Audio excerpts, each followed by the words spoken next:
Hello, and welcome to this clean, historical Western romance by Martha Gillcrest. It's great to have you with us. Before we begin, be sure to hit the subscribe button, give this audiobook a thumbs up, and share it with friends. Supporting us in this simple way allows us to share more heartwarming romance stories with you for free. Now, get cozy, relax, and escape into adventure and love with a host of new characters. Enjoy. The following book is the copyright of Martha Gillcrest. The Cowboy's Christmas Charm by Martha Gillcrest. Chapter 1. Boston, Massachusetts, late 1800s. Helen Brent stood at the tall window of St. Mary's Orphanage, watching the first yellow leaves tumble across the cobblestone street outside, ignoring the pile of tattered clothes behind her for a few precious minutes. The cold Boston wind rattled the glass panes, and she pulled her worn gray shawl tighter around her shoulders. It still caught her by surprise that 12 years of her life had passed while she had lived within these dreary walls, ever since influenza took her parents when she was 10 years old. 12 years of scrubbing floors, mending sheets, and caring for the younger children who arrived frightened and alone, just as she once had been. She should be grateful. That's what Mrs. Higgins always said. You could have been left out on the streets, Helen, begging for scraps. And it was true. St. Mary's had given her a roof over her head and a hot meal in her belly every day, even if it was plain food. And truly, she was grateful. But lately her gratitude was starting to feel like a heavy stone in her chest, weighing her down more with each passing year. Now she was 22, and the walls that had sheltered her felt more like a prison. Helen, Mrs. Higgins bustled into the room, her plump face flushed from climbing the stairs. Leave that mending for now. Mr. Higgins needs to see you in his office. Helen's stomach twisted. John Higgins, the stern gentleman who ran the orphanage with his more kindly wife, rarely summoned anyone to his office unless something was wrong. She set down the plain gown she had been about to sew a patch on and followed Mrs. Higgins down the narrow hallway, past the dormitory where a dozen girls slept on thin mattresses, down the stairs, and past the kitchen where a pot of thin soup simmered on the stove. Do you know what this is about? Helen asked, but Mrs. Higgins just shook her head, her mouth pressed into a thin line. The office door stood slightly open, and Helen could hear voices inside. They were both male, one belonging to Mr. Higgins and the other unfamiliar. Keep an open mind, dear. Mrs. Higgins murmured before giving her shoulder a gentle squeeze and hurrying away to greet the new orphans who had just arrived. Helen knocked politely. Come in, Mr. Higgins called out, his voice unexpectedly jovial. She stepped into the generously sized office with its large mahogany desk piled high with ledgers and papers. Mr. Higgins sat behind the desk, his thinning hair combed carefully over his bald spot. Beside him stood a man Helen had never seen before. She eyed him with cautious interest, wondering who he was. The stranger was in his 40s, perhaps older, with hair going gray at the temples and sharp, calculating eyes that swept over her from head to toe. His suit was well-tailored, his shoes polished to a shine, but there was something cold about his demeanor that made Helen want to step back out the door. Helen, my dear girl, Mr. Higgins said, gesturing toward a wooden chair. Please sit down. This is Mr. Arthur Flannery. Mr. Flannery, this is Miss Helen Brent, the young lady I told you about. I'd rather stand, she murmured, folding her hands together in front of her apron. This felt wrong. Mr. Higgins never invited the orphans to sit in his office. I'm in the middle of my chores, she added so as not to sound rude. Her gaze flickered toward the other gentleman, and her stomach lurched. Arthur Flannery was looking at her as if she were a horse he was considering purchasing at market. Pleased to make your acquaintance, Miss Brent, Arthur said, his voice smooth but lacking warmth. John has told me all about you. 22 years old, healthy, good with children, and quite lovely to look at. He smiled, showing uneven teeth. All the qualities a man could want in a wife. The words slapped her like a bucket of ice-cold water. Wife? I don't understand, she managed to say, looking between the two men. Mr. Higgins cleared his throat, not quite meeting her eyes. Now, Helen, you know you can't stay here forever. You're a grown woman, and it's high time you thought about marriage and starting a family of your own. But I? Her mind raced. She had known this conversation would come eventually. But she hadn't expected it to happen like this, with a stranger standing in front of her. "I own a fine townhouse on Beacon Street," Arthur said, stepping closer. "3 stories, with servants to do the cooking and cleaning. You would want for nothing, Miss Brent. I'm a successful businessman, a moneylender by trade. I can provide well for a wife." Helen studied him more closely. His fingernails were clean, but his eyes were hard. When he spoke of his house and his business, there was pride in his voice, but when he looked at her, she saw only possession, not affection. "I'm looking for a wife who will manage my household, entertain my business associates when needed, and, in time, give me children," Arthur continued, as if he were listing items he might purchase at a general store. "Nothing too demanding. You seem like a sensible girl who knows her place." The way he said it made Helen feel small, as if she were just another piece of property to be acquired and managed. "This is very sudden," Helen said carefully. "I hadn't considered marriage so soon." What she really wanted to cry was that when she allowed herself to daydream about the future, she hoped for love and connection, and a shared purpose with a kind-hearted man who set her heart aflutter and filled her with happiness. Mr. Higgins leaned forward over his desk. "Helen, Mr. Flannery is offering you a wonderful opportunity. A good home, security, and a position in society. You should be grateful for such an offer." There was something desperate in his tone, something that tugged at her intuition.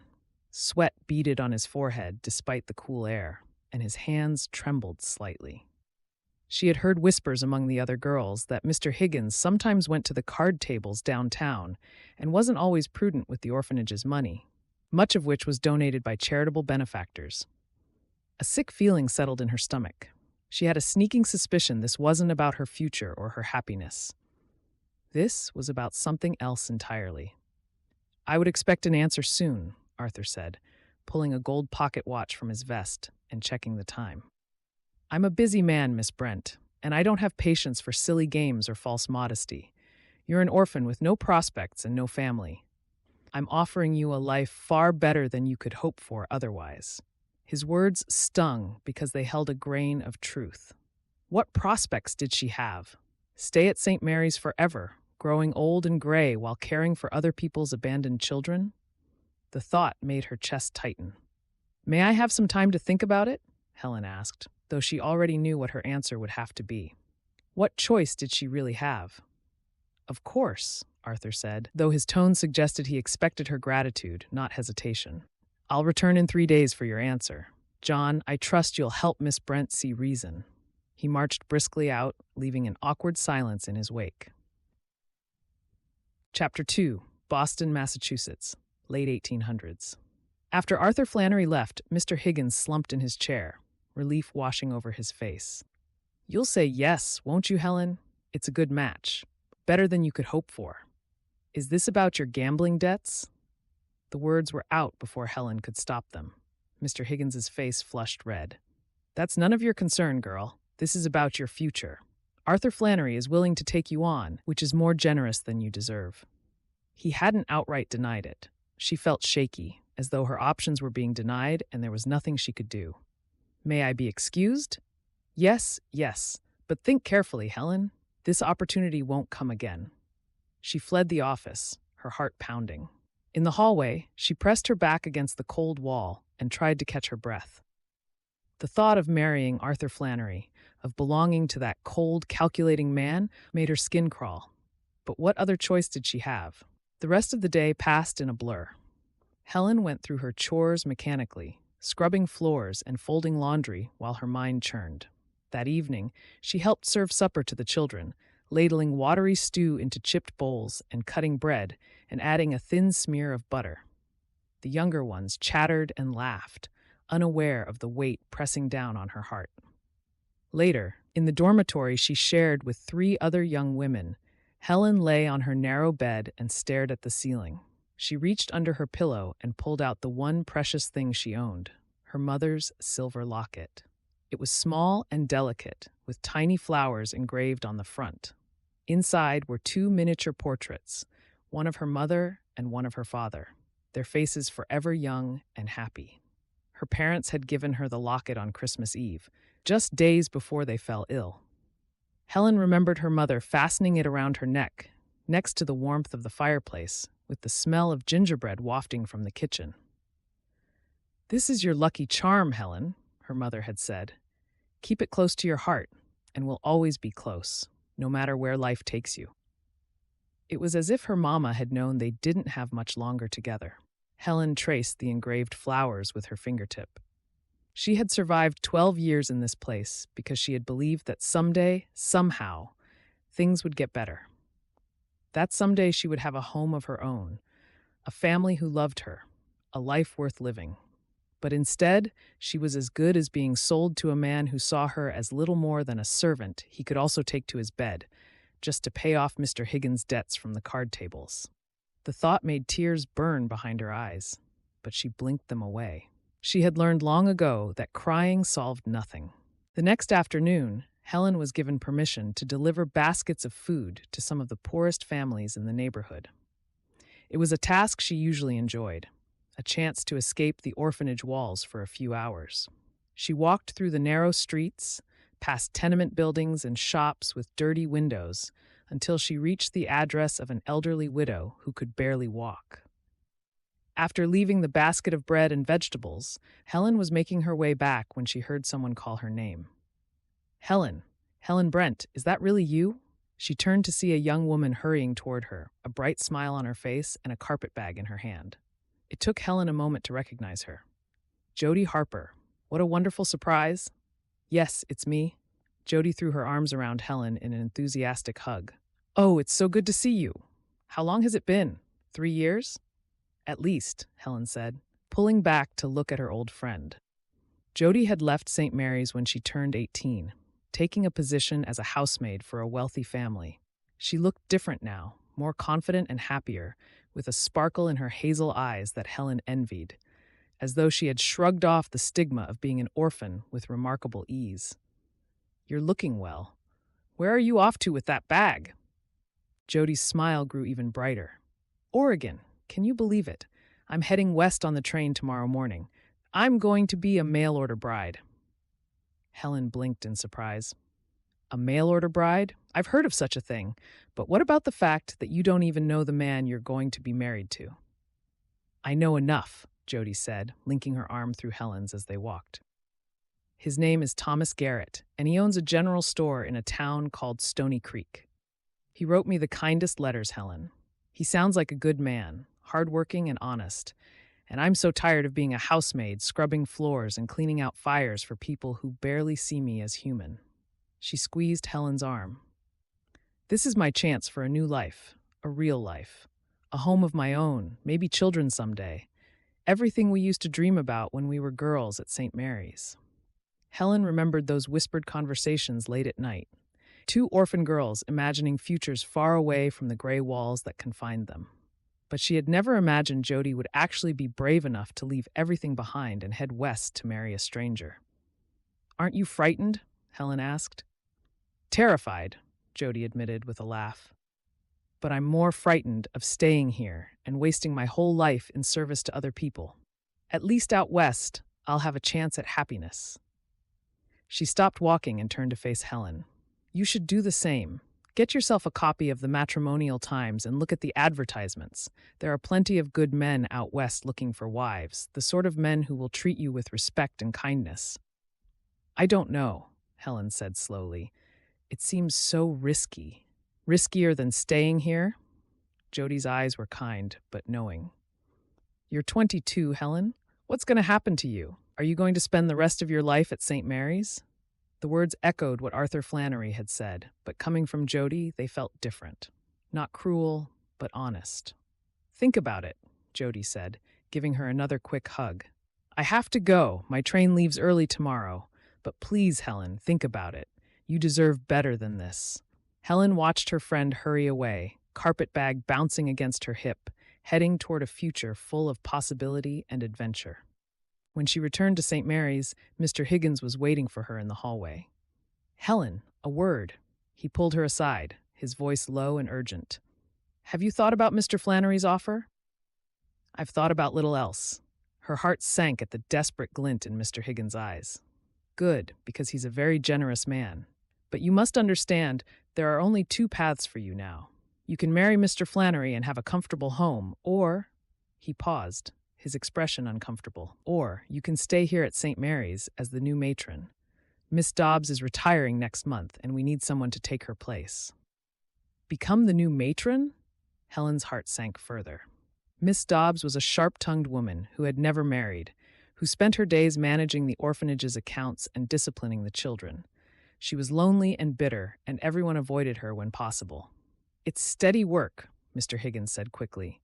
"Room and board, a small salary. You'd be secure here for the rest of your life." Secure. The word tasted like ashes in her mouth. Secure in Mr. Higgins' world meant becoming trapped and watching the years slip away while she grew old and gray within these walls, never having a home of her own, or falling in love, or raising a family. Stay and become matron, or marry the horrible Mr. Flannery. Both choices felt like a cage that would slowly suffocate her. That night, Helen couldn't sleep. She lay in her narrow bed, listening to the breathing of the other women in the dormitory, and thought about what Jody had said about the Matrimonial Times and gentlemen out west looking for wives. It seemed impossible, almost foolish. But was it any more foolish than marrying Arthur Flannery? At least if she went west, she would be choosing her own fate, taking control of her own future. The next morning, when she was sent out to buy supplies for the orphanage kitchen, Helen made a detour to the newsstand on the corner. Her hands trembled as she counted out the coins for a copy of the Matrimonial Times. "Looking for a husband, are you?" the newsstand owner asked with a knowing wink. "Plenty of good men advertising in there. They say the West is full of opportunities." Helen tucked the newspaper under her shawl and hurried back to St. Mary's. She hid it under her mattress, waiting for night to fall and the dormitory to grow quiet. Then, by the light of a single candle, she spread the newspaper across her bed and began to read. The advertisements filled several pages. Ranchers in Montana, shopkeepers in Oregon, miners in Colorado, all looking for wives, some young and some old, some with children and some without. Helen's finger traced down the columns, her heart beating faster. None of them felt quite right for her, but for the first time since being called into Mr. Higgins' office, she had a renewed sense of hope. She would save up every penny and keep buying the Matrimonial Times when she had a chance, and God willing, she might follow in Jody's footsteps sooner rather than later. Chapter 3. Kite Ranch, Cottonwood Creek, Montana. Patrick Duke drove his shovel into the hard Montana earth and wiped the sweat from his brow with the back of his hand. The sun hung low in the afternoon sky, casting long shadows across the pasture, and the air had turned crisp with the promise of winter. He had been digging this drainage ditch since dawn, trying to make sure that any winter flooding would be redirected away from his barnyard and just continue safely back to the river. His shoulders ached and his hands were blistered, but he kept working. There was always more work to do on a ranch, especially when you were running it alone. Well, not entirely alone. The sound of high-pitched giggles made him look up from his task. Across the barnyard, his twin nieces, Penny and Daisy, were supposed to be scattering feed for the chickens. Instead, they were chasing each other in circles, throwing handfuls of grain at one another, and laughing so hard they could barely stand. "Girls," Patrick called out, trying to sound stern, but failing to hide the smile tugging at his lips. "That feed costs money. The chickens need to eat, not wear it." "Sorry, Uncle Patrick," they chorused, but he could see they weren't sorry at all. Within moments, they were giggling again, and another handful of grain went flying through the air. Patrick shook his head and went back to his digging. At 7 years old, Penny and Daisy were a whirlwind of energy and mischief, impossible to keep up with. They had their mother's curly brown hair and their father's stubborn streak, and Patrick loved them fiercely. But raising them was harder than herding wild horses, and most days he felt like he was failing at every turn. He thrust the shovel into the ground again, grunting with the effort. The ditch needed to be at least 3 feet deep and run the length of the field. It was back-breaking work, but necessary. Last spring, the river had overflowed and flooded the barnyard, plus half the pasture below their log cabin, submerging valuable grazing land under inches of muddy water. He couldn't let that happen again. As he worked, his mind drifted to places he tried not to let it go. He thought about how different his life looked now compared to a couple of years ago. And more to the point, how different it looked compared to what he had always imagined for himself. Growing up, Patrick had dreamed of being a cowboy. Not just any cowboy, but the kind who herded cattle across endless prairies, slept under stars, and lived as free as the wind. He had pictured himself with a ranch of his own someday, with sons who would ride beside him and learn the trade, just as he had learned it from his pa before the fever took him. But life had a way of changing your plans, whether you liked it or not. When he was 24, Patrick had been working at a lumber business in Oregon, saving money and courting a woman named Suzanne Miller. She was pretty and well-liked in town, the daughter of the mill owner, and she had agreed to marry him. They had planned a simple life together in Oregon, close to her family, with Patrick eventually managing the mill and Suzanne keeping a tidy house in town. Perhaps it wasn't the wandering cowboy life Patrick had dreamed of as a boy, but age brought responsibilities, and he accepted that being with Suzanne and having a steady job could be a good, stable life. Then the mailboy called to tell him about the telegram waiting for him. Patrick paused in his digging, leaning on the shovel handle as the memory washed over him. He could still see the telegraph operator's grim face, could still feel the way his hands had trembled as he unfolded the paper. "Sorry, Patrick, but Jake and Brenda have been killed. Cattle rustlers. Come home, the girls need you." From Delia. His brother Jake, 5 years older and twice as steady, had been the one to take over Kite Ranch, the family property, when their pa died. Jake had married a warm-hearted woman named Brenda, and together they had built Kite Ranch into something to be proud of. When Brenda gave birth to twin daughters, Jake had sent Patrick a letter so full of joy that reading it had made Patrick's eyes mist over with longing that he might be so blessed one day, too. But one cold October night last fall, cattle rustlers had come. Jake and Brenda had died defending what was theirs, leaving 2 little girls orphaned with only their housekeeper to care for them. Patrick had left Oregon the next day. He hadn't even hesitated.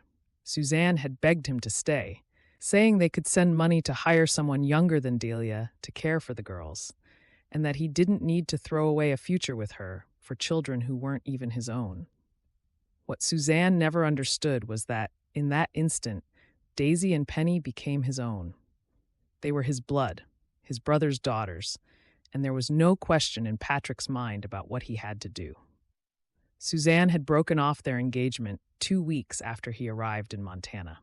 She sent him a letter saying she couldn't marry a man who would put duty before love, who would choose a failing ranch and 2 wild children over the life they had planned together. Patrick had read that letter sitting at Jake's kitchen table, with the girls crying in the next room because they missed their ma and pa. He had folded the letter carefully, tucked it in a drawer, and never looked at it again. That had been a year ago. Now Patrick was 28 years old, running a ranch he had never expected to own, raising children he had never expected to have, and trying not to think too hard about all the dreams he had buried alongside his brother and sister-in-law. A shout from across the boundary fence pulled Patrick from his thoughts. He looked up to see Abraham Kent riding toward him on a sturdy bay mare, one hand raised in greeting. "Afternoon, Patrick," Abraham called out as he reined in his horse near the fence line. "That's quite a ditch you're digging there." Patrick climbed out of the trench and walked over to meet his neighbor, grateful for the excuse to rest. Abraham was in his 50s, with silver threading through his dark hair and laughter lines around his eyes. He and his wife Fiona had 5 grown children, a prosperous ranch, and more wisdom than Patrick could ever hope to possess. "Trying to keep the river from flooding come spring," Patrick explained, pulling off his work gloves and tucking them in his belt. "Last year's flood set me back some with my grazing land." "Smart thinking." Abraham dismounted and leaned against the fence rail, his expression thoughtful. "How are things going otherwise? Haven't seen you at church the last few Sundays." Patrick felt a flush creep up his neck. "I know, I've been busy. The girls had colds, and then the fence on the north pasture needed mending, and..." He trailed off, knowing the excuses sounded thin even to his own ears. Abraham just nodded, not judging. How are Penny and Daisy doing? It must be hard on them, losing their folks so young. They're managing. Patrick glanced back toward the house, where the girls had finally given up on feeding the chickens and were now trying to coax the barn cat out from under the porch. Some days are better than others, he said. They don't like going to school much. The teacher says they talk too much and don't pay attention, and they've been getting into all kinds of mischief lately. Last week, they let the pigs out of their pen just to see if they could catch them again. Abraham chuckled. Sounds like normal 7-year-old behavior to me. My boys did worse at that age. Maybe. Patrick rubbed the back of his neck. I just worry I'm not doing right by them. They need more than I know how to give them. You're doing fine, Patrick. Those girls know they're loved, and that's what matters most. Delia helps, Patrick said. I don't know what we would do without her, but she's getting on in years, and her knees pain her something terrible. At her age, I'm sure she was hoping for a quieter life, and I worry about her overdoing it. How old is Delia now? 62? Thereabouts. Patrick leaned against the fence beside Abraham. She's been saying I need more help around here, but I can't afford to hire anyone. Most of the ranch income goes toward feeding everyone and keeping up with repairs. Abraham was quiet for a long moment, studying Patrick with those wise, knowing eyes. Finally, he said, Have you thought about getting married? Patrick coughed awkwardly. Married? Abraham, I barely have time to sleep, let alone court a woman. I'm not talking about courting, Abraham said calmly. I'm talking about finding a wife who needs a home as much as you need a partner. There are plenty of good women back east who would jump at the chance to come west and start fresh. You mean a mail-order bride? Patrick shook his head. That seems like a desperate measure. Is it desperate to want help raising your nieces? To want someone to share the load? Abraham's voice was kind but firm. You're trying to do the work of 3 people. You're running the ranch, raising 2 little girls, and trying to hold everything together with spit and a prayer. Something's got to give. I'm managing, Patrick countered, but even as he said it, he knew it wasn't entirely true. The ranch was running, yes, but just barely. The girls were fed and clothed, but they needed more than he could give them, and he was weary in a way that sleep couldn't fix. You need a wife, Abraham said simply. Not for romance or love, though those things might come in time. You need a wife because those girls need a mother figure, and because you need a partner to help you keep this place running. Patrick was silent, turning the idea over in his mind.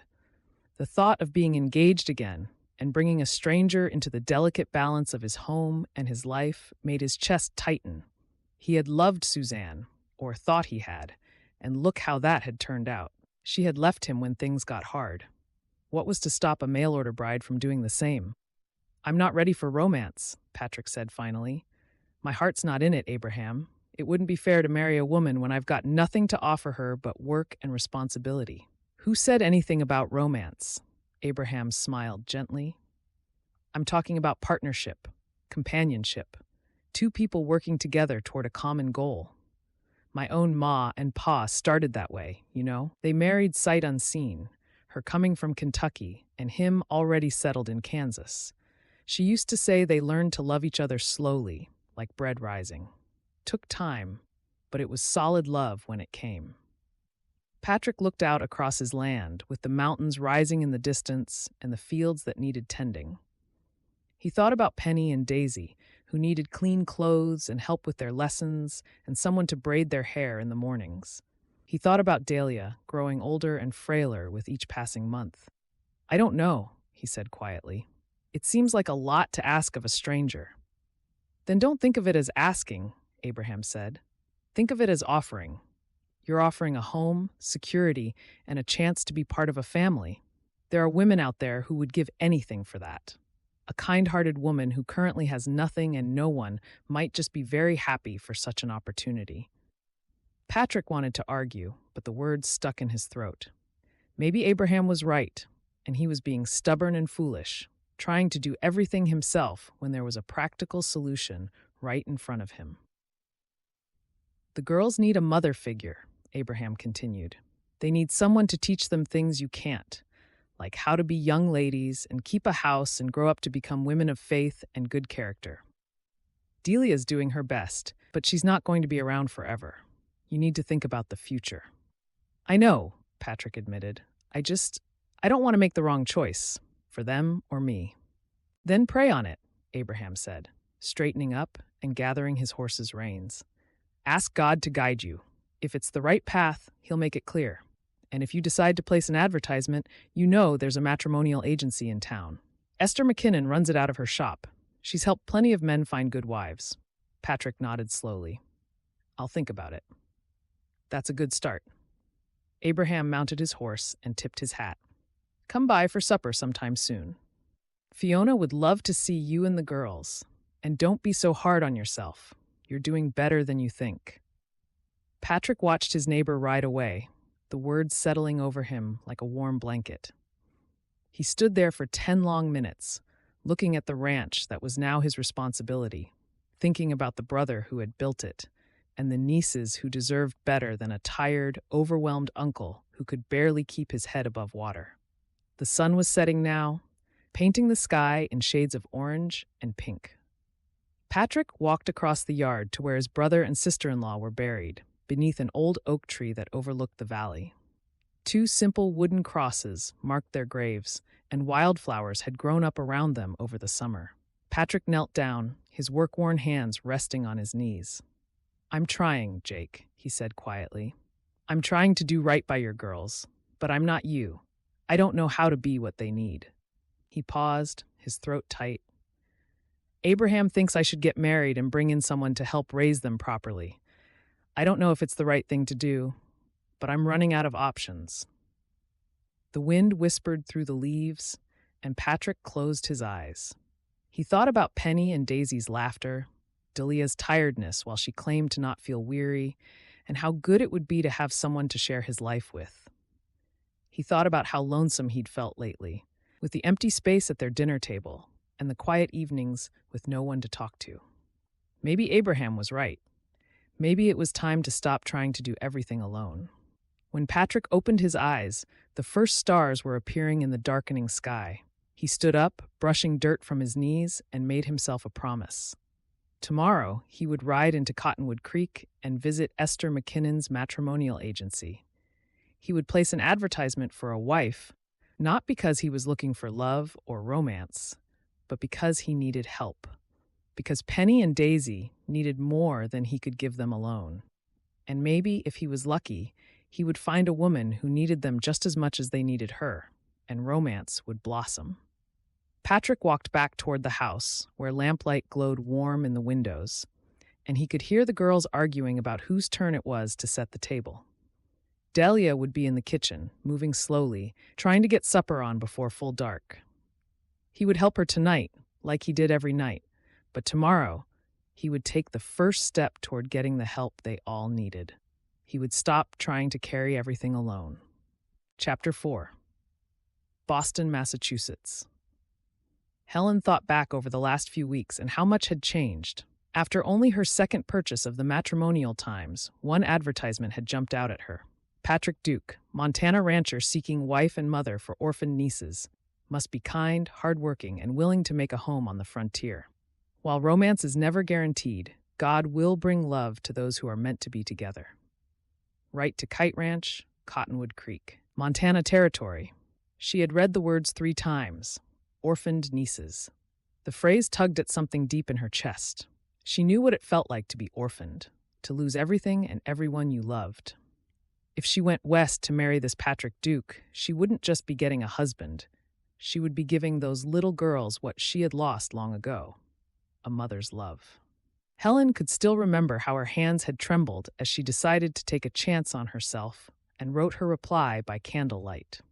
Much to her surprise, Patrick had written back by return, so now she knew he was interested. It was time to tell him more about herself. Her heart pitter-pattered as she folded the letter and slipped it into the envelope. She had written and rewritten it 3 times, trying to strike the right tone. Not too eager, but not too hesitant. Honest, but not so honest that she scared Patrick Duke away before he even met her.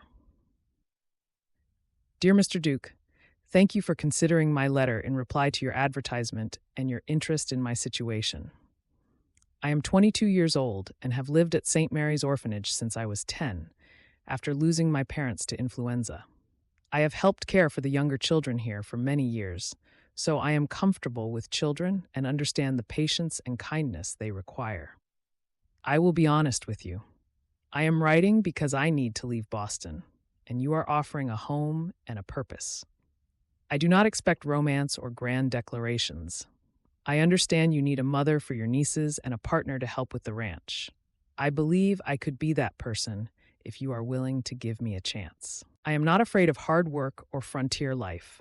I am strong, healthy, and willing to learn whatever skills are needed. Most importantly, I know what it feels like to lose your parents, and I promise I would do everything in my power to help Penny and Daisy feel loved and safe. If you think I might suit your needs, please write back and let me know what happens next. This is all new to me. Respectfully yours, Helen Brent. She addressed the envelope carefully, then she tucked it inside her shawl and waited for morning. The next day, when Mrs. Higgins sent her to the market to buy vegetables to stretch the ham stew further for all the hungry children at the orphanage, Helen made a detour to the post office. Her heart hammered in her chest as she handed the letter to the clerk and counted out the coins for postage. "Montana Territory?" the clerk said, raising his eyebrows. "That's a long way from Boston, miss." "Yes," Helen said quietly. "It is."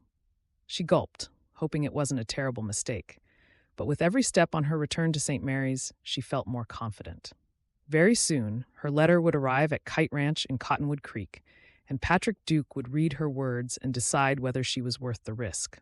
The thought terrified and thrilled her in equal measure. Back at the orphanage, life continued as it always had. Helen scrubbed floors, mended clothes, and cared for the younger children. But now, every day felt different because she had a secret, a tiny seed of hope planted deep in her chest where no one else could see it. She tried not to think about what would happen if Patrick Duke didn't write back. It was too painful to imagine spending the rest of her life as Arthur Flannery's wife, or worse, as the lonely old matron of St. Mary's.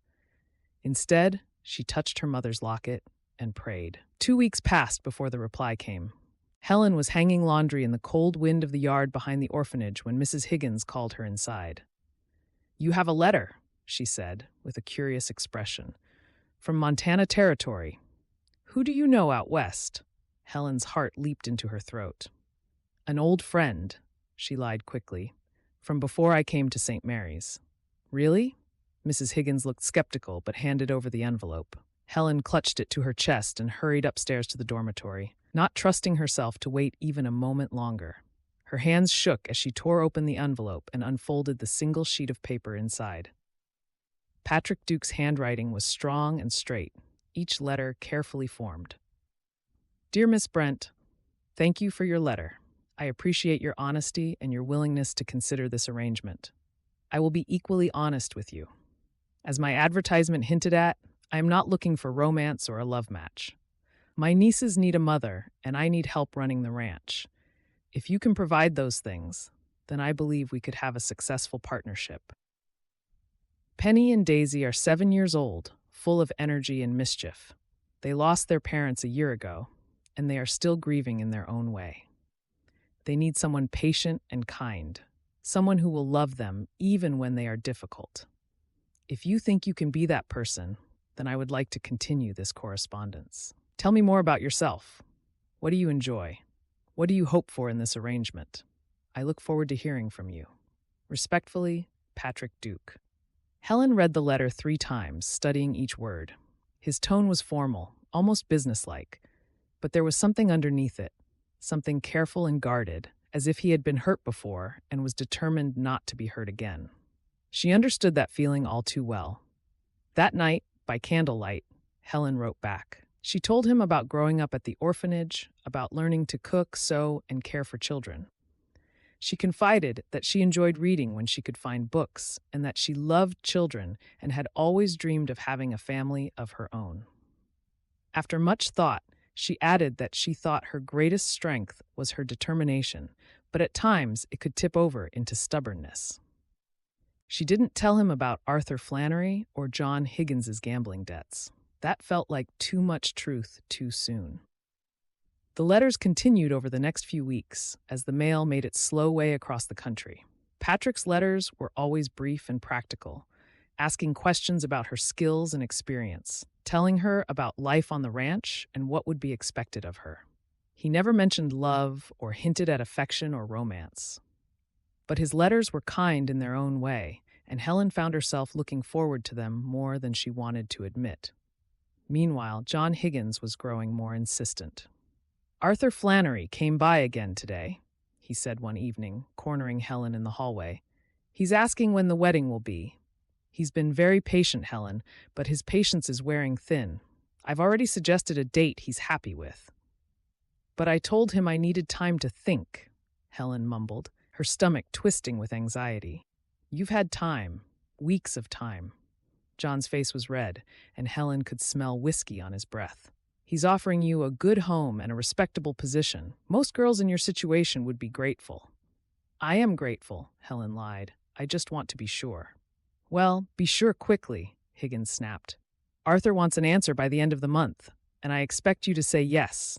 Do you understand? He has a mean streak when people owe him money." Helen nodded, not trusting herself to speak. The end of the month was only 2 weeks away. That night, she wrote to Patrick Duke with more urgency than before. "Dear Patrick, I must be honest with you about something. I am being pressured to marry someone here in Boston, a man I do not love and do not wish to marry.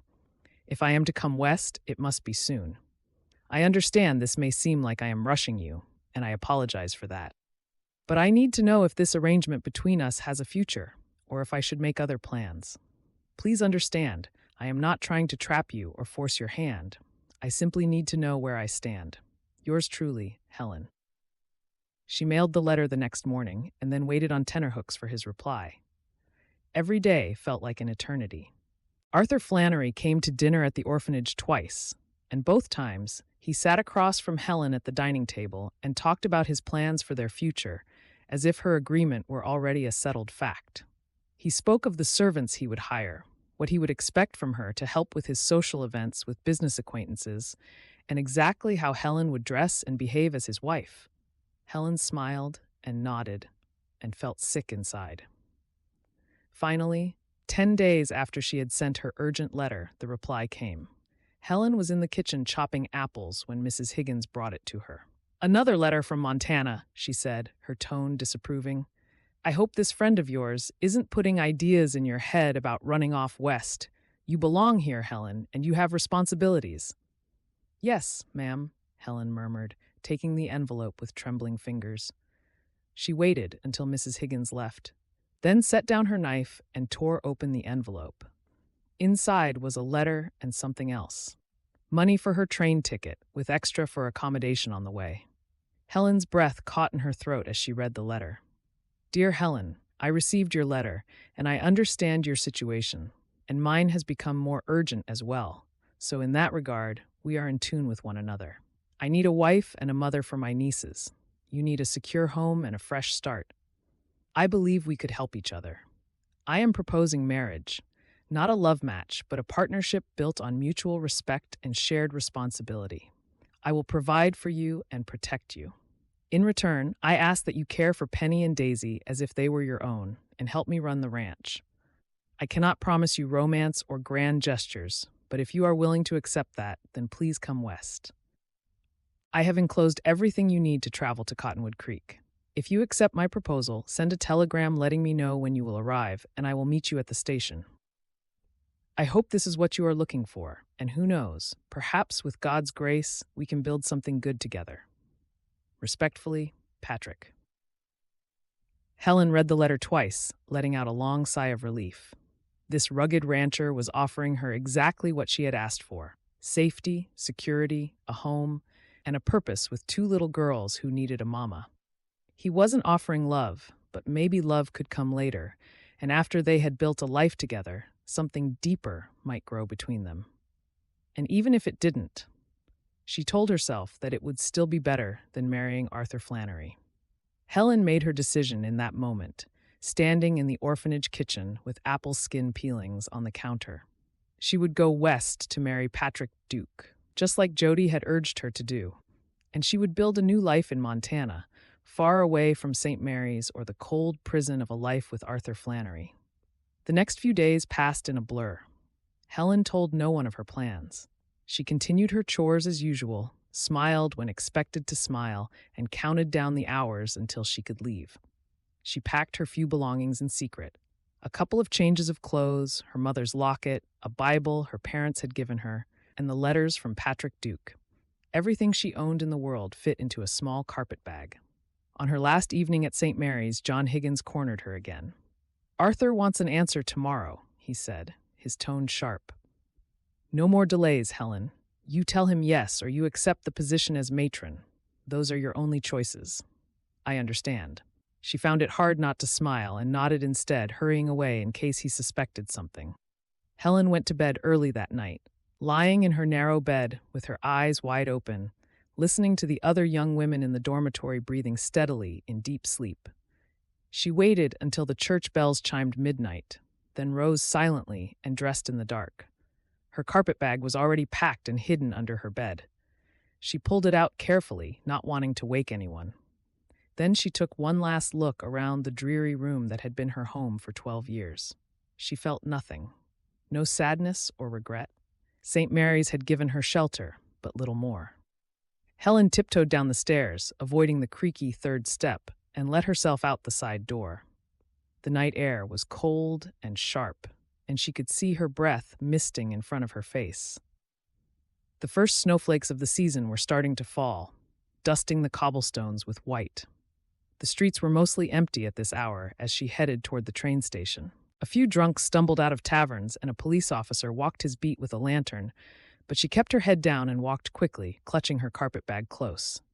By the time she reached the station, snow was falling steadily, coating everything in a soft blanket of white. Helen's fingers were numb and her feet ached, but her heart soared with something that felt almost like joy. She was leaving. Actually leaving. After 12 years of dreaming about escape, it was finally happening. The station was nearly empty at this pre-dawn hour. Helen approached the ticket counter, where a sleepy clerk looked up at her with surprise. "I need to send a telegram," Helen said, pulling out the coins she had saved. "To Cottonwood Creek, Montana, but the post office isn't open. Can you help me with it? You're a mail-order bride, I presume. It's not the first time a young woman has asked me to send a telegram on their behalf." The clerk yawned and pushed a form across the counter. "Write your message there, and I'll get the young postboy to send it first thing." Helen's hand shook as she wrote, naming the date she would arrive, so Patrick could meet her. She paid for the telegram and her train ticket, then made her way to the platform where the westbound train would depart in a few hours. As the snow fell outside her and the sky slowly lightened toward dawn, Helen thought about everything she was leaving behind. Boston was where she had been born and where her parents were buried. She felt a pang of guilt for running away in the night without saying goodbye to Mrs. Higgins or the children who looked up to her. That was her only regret, but she couldn't afford to be sentimental about things. She would mail a letter to let them know her news once she was settled and married. John Higgins would be angry, but he only had himself to blame for his debts. She touched her mother's locket through her shawl. "I'm doing this for both of us," she whispered. "I'm choosing to be brave, Mama," she whispered. "I'm praying that God has something good planned for me out west." A short while later, the train whistle hooted, and Helen stood up, straightening her shoulders. Other passengers were starting to gather on the platform now, bundled against the cold, clutching tickets and bags, tethering their children for the journey. When the train pulled into the station with a hiss of steam and a screech of brakes, Helen climbed aboard without looking back. She found a seat by the window and pressed her face against the cold glass, watching as Boston slowly disappeared behind her once the train pulled away.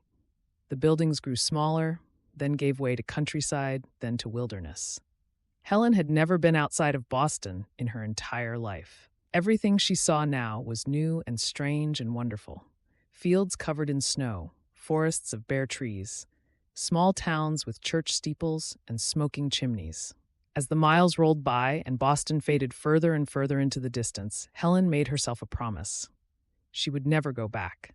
No matter what happened in Montana or how hard life was, she would never return to St. Mary's or to Arthur Flannery or to the gray, suffocating life she had left behind. She was heading west toward the unknown, toward a man she had never met and a life she couldn't imagine. It was terrifying and reckless and possibly the most foolish thing she had ever done. But it was also the most exciting event of her life. She wasn't afraid. For the first time in 12 years, Helen Brent felt free. Chapter 5. The train had been traveling for 2 days when Helen first noticed the woman and the boy. They boarded at a small station somewhere in Pennsylvania. The woman stepping onto the train with her chin held high and her burgundy traveling dress swishing around her ankles. She was perhaps 30 years old, with dark hair pinned elegantly beneath a fashionable hat, and she carried herself with the confidence of someone used to getting her own way. Behind her trudged a small boy, maybe 7 years old, with tousled brown hair, freckles across his snub nose, and an expression that looked too serious for his age. He clutched a wooden toy horse in one hand and a small canvas bag in the other, his eyes downcast as he followed the woman down the aisle. They took the seats directly across from Helen, and she couldn't help but notice how the woman settled herself with a dramatic sigh, as if the very act of sitting was an inconvenience. The boy sat quietly beside her, hugging his toy horse to his chest and staring out the window. "Excuse me," the woman said, catching Helen's eye once the train was going again. "You don't happen to have any smelling salts, do you? This dreadful train journey is giving me a headache." "I'm sorry, I don't," Helen replied. The woman sighed again, louder this time. "Of course not. Nothing has gone right on this trip. Absolutely nothing." She glanced at the boy beside her with an expression that looked almost like resentment. Helen felt a prickle of unease, but said nothing. It wasn't her place to judge. As the hours passed and the landscape rolled by outside the windows, the woman seemed eager to talk. She introduced herself as Juliana Page and explained that she was traveling a little way west to marry a wealthy merchant who owned several textile mills. "It's a wonderful match," Juliana said, smoothing her skirts. "Mr. Pemberton is quite well off, and he's promised me a lovely house with servants and my own carriage. I'll finally have the life I deserve." "That sounds very nice," Helen said politely.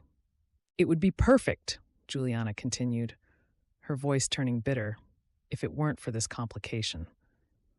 She gestured with a nod of her head toward the boy, who hadn't said a word since they boarded. "My sister died 3 weeks ago from a fever, and her husband passed away a few months earlier. And now I'm stuck with their son." Helen's stomach turned. The way Juliana said stuck made it sound like the boy was a piece of luggage, not a grieving child who had just lost his mother. "I'm very sorry for your loss," Helen said quietly. "And for yours," she added, looking at the boy. He glanced up at her briefly, his brown eyes sad and wary, then looked back down at his wooden horse. "Yes, well, it's terribly inconvenient," Juliana said, apparently not noticing or caring about the cruelty of her words. "Mr. Pemberton doesn't know about Fred yet. I'm hoping to find a governess he can live with once we arrive. If he were older, I could have packed him off for an apprenticeship somewhere or a boarding school, somewhere he can be looked after properly." "How old is he?" "Fred is 7, Juliana snapped irritably. "That's young to experience such loss," Helen said, unable to keep the disapproval from her voice. "Young? Well, I would say the opposite. He's old enough to be in school and out of the way." Juliana pulled out a handkerchief and dabbed at her temples. "I never wanted children. And I certainly never planned on raising someone else's. My sister should have thought about that before she married that wastrel of a husband and then had the audacity to die and leave me to clean up the mess." Helen's hands clenched in her lap. She wanted to say something sharp, something that would make Juliana understand how heartless she sounded. But she held her tongue. Instead, Helen leaned forward slightly and caught Fred's attention. "That's a fine horse you have there," she said gently. Fred looked up at her, surprised to be addressed directly. "My pa made it for me," he said quietly, "before he died. It's very well made. Your pa must have been talented." A flicker of something passed across Fred's face. Pride, maybe, or the ghost of a happy memory. He was a carpenter. He could make anything. "Fred, don't bother the lady," Juliana snapped, "and stop playing with that dirty old toy. That's something else I'll be getting rid of once we arrive. I only let you have it for the journey to keep you quiet." "It's not dirty," Fred said, his voice small but defiant. "And it's not old. Pa just made it last Christmas." "Well, your father isn't here anymore, is he? Or your mother? Terribly inconvenient. And don't answer me back like that." Helen saw Fred's fingers tighten around the wooden horse, his knuckles going white. She wanted to reach across the carriage and take his hand, to tell him that it was all right to hold on to something his father had made. But before she could say anything, Juliana stood up abruptly. "I'm going to the dining car. I can't sit in this stuffy compartment any longer." She looked down at Fred. "You stay here and don't cause any trouble, and don't talk to strangers." She swept out of the compartment without a backward glance, leaving Helen and Fred alone. For a long moment, neither of them spoke. Fred stared out the window at the passing countryside, his thin shoulders hunched. "I'm sorry about your ma," Helen said softly, "and your pa too." Fred didn't look at her, but she saw him nod slightly. "I know how hard it is," Helen continued. "I lost my parents when I was 10, to influenza. It was the worst thing that ever happened to me." This time, Fred did turn to look at her, his eyes searching her face as if trying to determine whether she was telling the truth. "Did it ever stop feeling sad?" The question broke Helen's heart. "It got easier," she said honestly. "Not better, exactly, but easier. The loss becomes part of you instead of something that's crushing you, and you learn to remember the good times instead of just the sad ones." Fred nodded slowly, then looked back down at his wooden horse. "Aunt Juliana says I need to forget about Ma and Pa and move on. She says dwelling on the past is pointless. It doesn't feel like the past, though. If I close my eyes, I can still hear Ma's voice as though she can speak to me. I wish I was still at home with her." "Your Aunt Juliana is wrong," Helen said firmly. "You should never forget your parents. They loved you, and they would want you to remember them." A small smile tugged at the corner of Fred's mouth. There and gone so quickly, Helen almost missed it. "I like you better than Aunt Juliana," Helen smiled back. "Well, I like you too, Fred, but we'd better not say that in front of her." They talked for a while after that, Fred opening up a little as he told her about his pa's carpentry shop and his ma's cooking. Eventually, the rocking of the train and the warmth of the compartment made Helen drowsy. "I'm going to rest for a bit," she told Fred. "Will you be okay? I'm sure your aunt won't be much longer." "I'll be fine if I'm near you." He snuggled lower in his seat and stroked the wooden horse, humming slightly under his breath. Helen leaned her head against the window and let her eyes drift closed. The last thing she saw before she fell asleep was Fred's small figure silhouetted against the window, watching the world roll by. When Helen woke, the light outside had changed. It was late afternoon now. She blinked and sat up, her neck stiff from the awkward angle she had been sleeping at. It took her a moment to realize that Juliana Page's seat was still empty.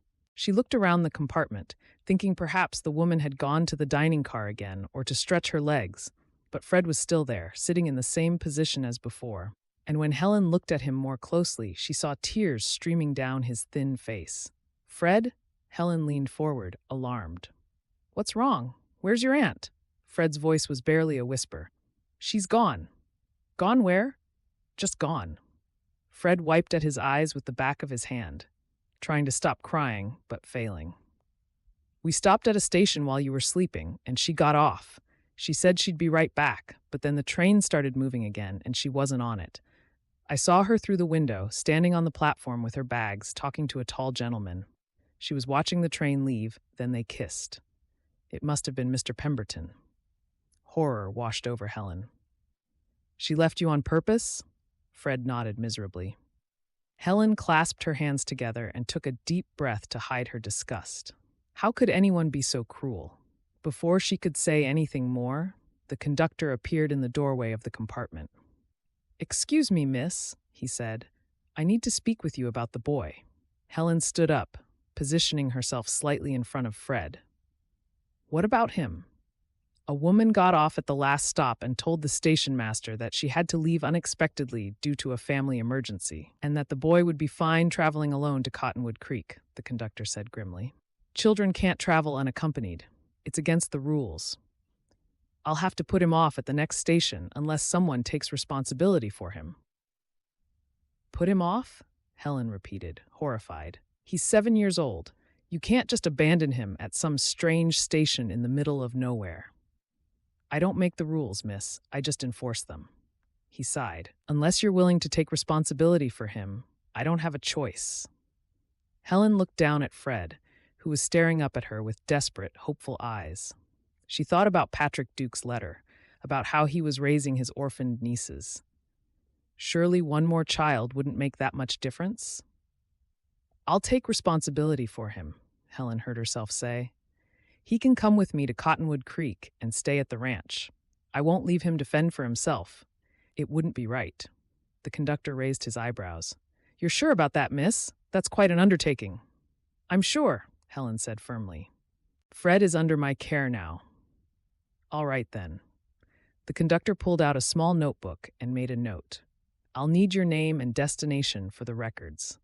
Helen gave him the information, her mind already spinning ahead to how she would explain this to Patrick.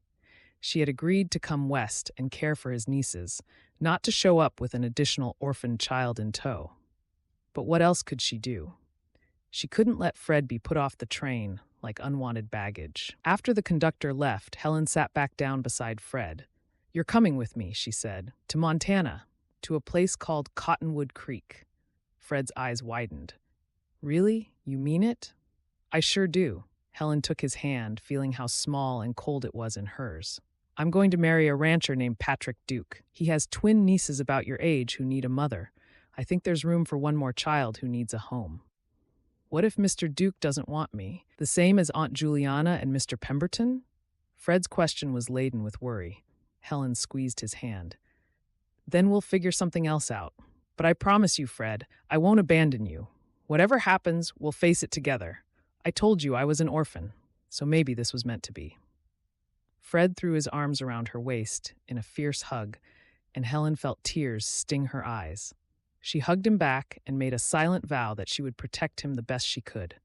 They sat together for a while, watching the landscape roll by outside the window. Is Montana like this? Fred asked. I don't know, Helen admitted. I've never been there, but I'm sure it's beautiful.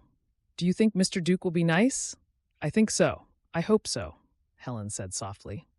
To be honest, Fred, I'm a little scared too. I've never met Mr. Duke in person. We've only exchanged letters, so we're both taking a leap of faith here. Fred considered this, then nodded seriously. I used to say that faith is believing in good things even when you can't see them yet. Your ma sounds like she was a wise woman. She was. Fred clutched his wooden horse tighter. I miss her and Pa so much. I know, Helen said softly. And that's all right. You're allowed to miss her for as long as it takes for you to start feeling happy again. As the sun set and the compartment grew dim, Helen lit the small oil lamp that hung from the luggage shelf. In the glow of lamplight, she and Fred shared the bread and cheese she had packed for the journey. It wasn't much, but it was enough. What are Mr. Duke's nieces like? Fred asked between bites. Their names are Penny and Daisy. They're twins, 7 years old, same as you. Mr. Duke says they're full of energy and mischief. Fred's eyes lit up a little. I've never had friends my own age before. Ma taught me at home because we couldn't afford school. Then maybe Penny and Daisy will be your first real friends, Helen said. Won't that be nice? Fred nodded, and for the first time since his aunt had abandoned him, he looked almost hopeful. That night, as Fred finally fell asleep, curled up on the seat with his head on Helen's lap and his wooden horse clutched to his chest, Helen stared out at the dark landscape rushing past and wondered what she had gotten herself into. She was traveling to marry a man she had never met, to care for children she had never seen, and now she was bringing along an extra orphan that Patrick Duke knew nothing about. It was reckless and possibly foolish and might end in disaster. But as she looked down at Fred's sleeping face, so peaceful now after a day of tears and fear, Helen knew she had made the right choice. Outside the train window, stars began to appear in the darkening sky. more stars than Helen had ever seen in Boston. They stretched across the heavens in a glittering blanket, beautiful and vast and full of possibility. The train rocked and swayed, carrying them west toward an unknown future. She allowed herself a wry smile. She was finally in charge of her own life. She was making choices, taking action, protecting someone who needed protection. The train whistle hooted again, and Helen closed her eyes and drifted off to sleep. Chapter 6. Cottonwood Creek, Montana. The train's whistle blew one final time as it pulled into Cottonwood Creek Station, and Helen's heart hammered so hard she thought it might burst right through her chest.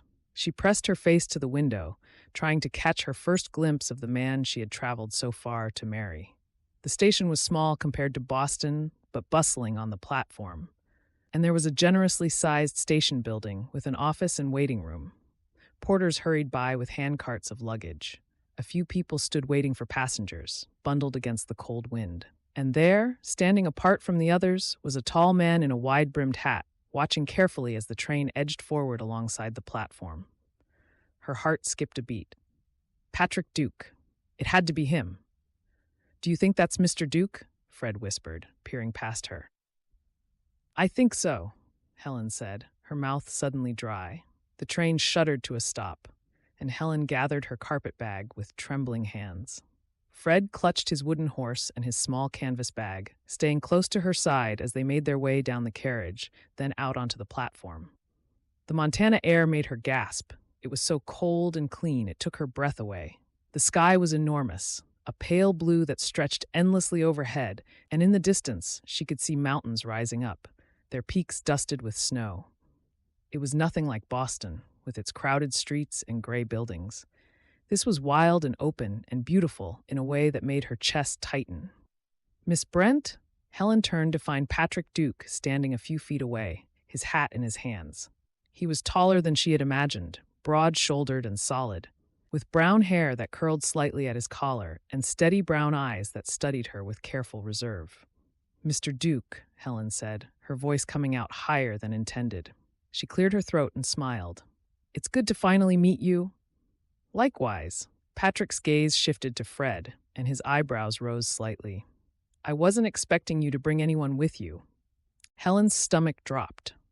She had known this moment was coming and had practiced what she would say, but now that it was here, the words tangled on her tongue. "This is Fred Page.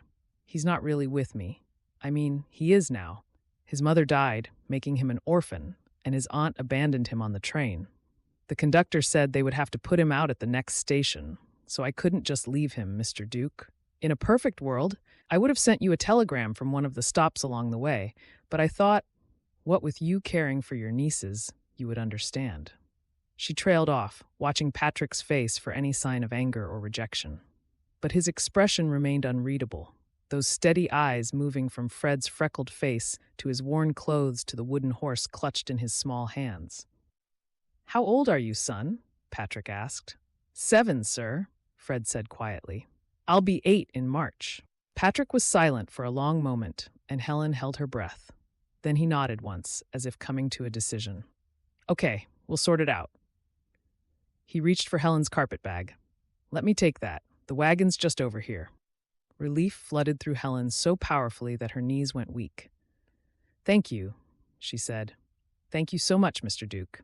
"Call me Patrick," he said, not quite looking at her. "If we're going to be married, we might as well start with that." "Then you should call me Helen." Patrick nodded again with the hint of a smile, then strode through the station and gestured toward a buckboard wagon hitched to 2 sturdy horses out the front.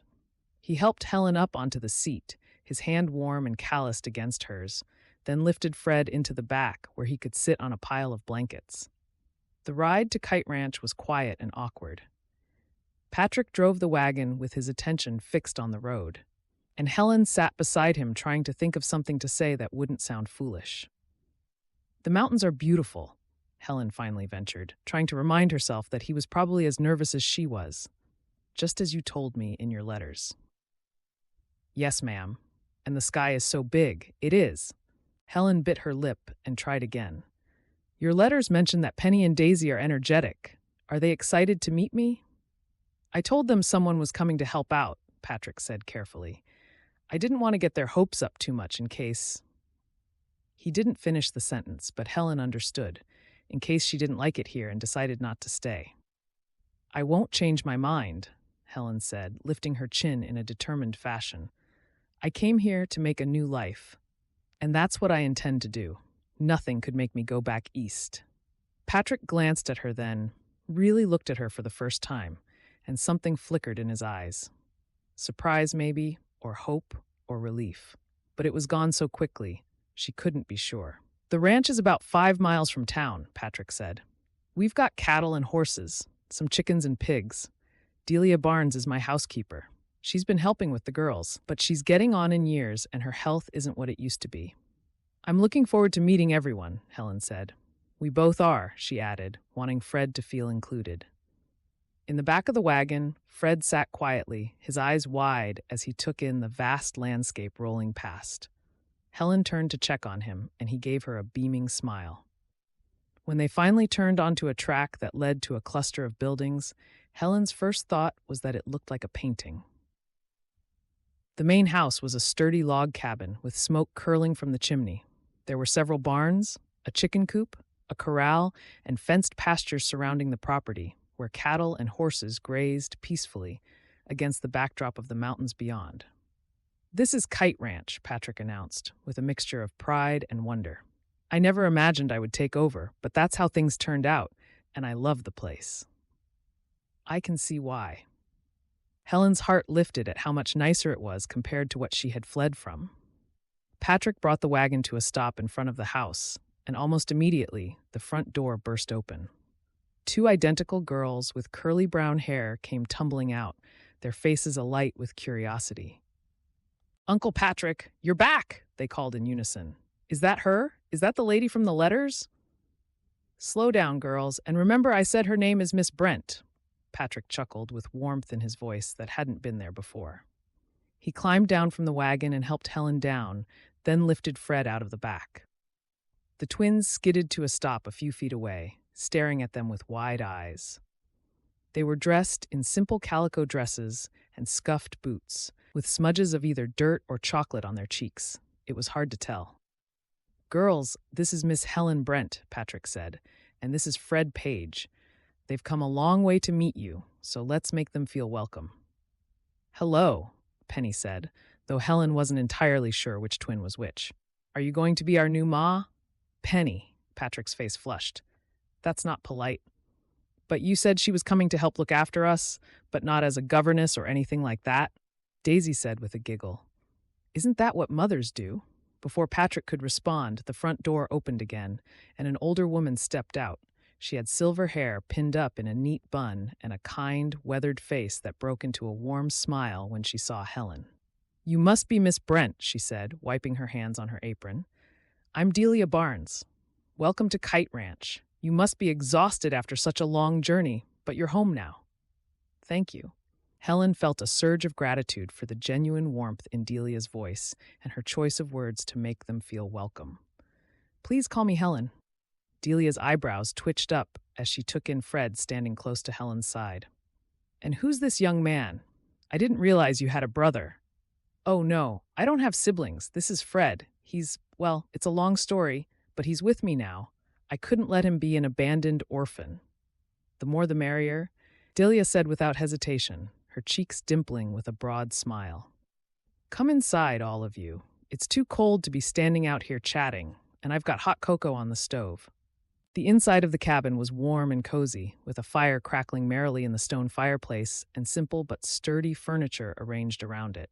The smell of pine and wood smoke and something baking filled the air, and Helen felt the tightness of anxiety in her chest begin to loosen. It was the sort of building that she had yearned for at the orphanage. A real home. Sit, Delia said, bustling toward the kitchen. You must be frozen from that wagon ride. Patrick, help me carry the cups. Patrick disappeared into the kitchen, and Helen sank into a chair near the fireplace, Fred beside her. The twins hovered nearby, staring at them with undisguised curiosity. I'm Daisy, one of them finally announced. That's Penny. We're twins, in case you couldn't tell. I noticed, Helen said with a smile. It's very nice to meet you both. Are you really going to marry Uncle Patrick? Penny asked. That's the plan, Helen said carefully. Do you know how to cook? Daisy asked. Delia's food is good, but she says her knees hurt too much to stand at the stove for long. I can cook, Helen said, and I'm sure you enjoy helping out too. I especially like baking cakes. The twins turned their attention to Fred. Are you really 7? Daisy asked. And a half, he said with a grin. How old are you? We're 7 too, Penny said brightly. Do you like horses? Fred nodded. I've never ridden one, but I'd like to learn. Uncle Patrick can teach you, Daisy said confidently. He's the best horseman in all of Montana. Patrick returned then with Delia, both of them carrying steaming mugs of cocoa. Delia pressed one into Helen's cold hands, and the warmth of it made her realize just how chilled to the bone she had become. Drink up, Delia said kindly, and then I'll show you to your room so you can rest and get settled.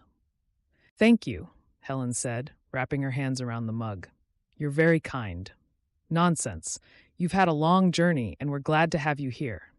Delia looked at Patrick. Aren't we, Patrick? Of course, Patrick said, but he didn't quite meet Helen's eyes. He stood near the fireplace, his cocoa untouched in his hands, looking uncomfortable and out of place in his own home.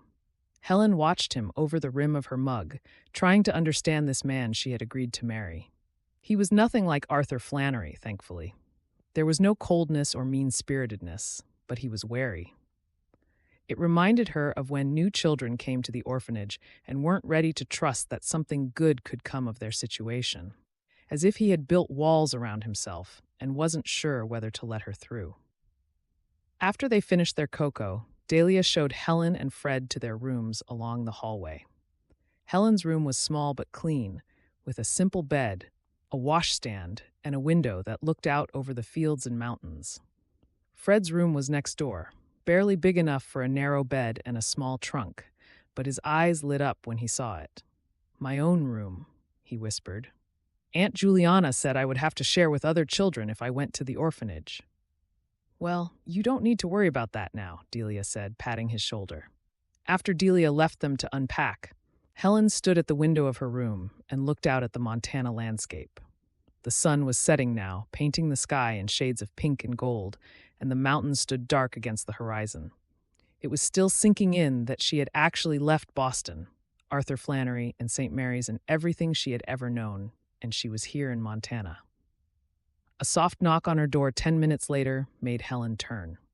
Come in, she called. Delia poked her head inside. Just checking to see if you need anything, dear. I'm fine, thank you. Just trying to take it all in. Delia came fully into the room and closed the door behind her. It's a lot, I know. New place, new people, new life. She sat down on the edge of the bed with a small sigh. But you'll do just fine here, Helen. I can tell. I hope so, Helen said. Patrick seems hesitant. Patrick's been hurt, Delia said bluntly. He lost his brother and sister-in-law just over a year ago and had to leave his whole life behind to come here and raise those sweet girls. And then his fiancée broke off their engagement when he told her he was staying in Montana.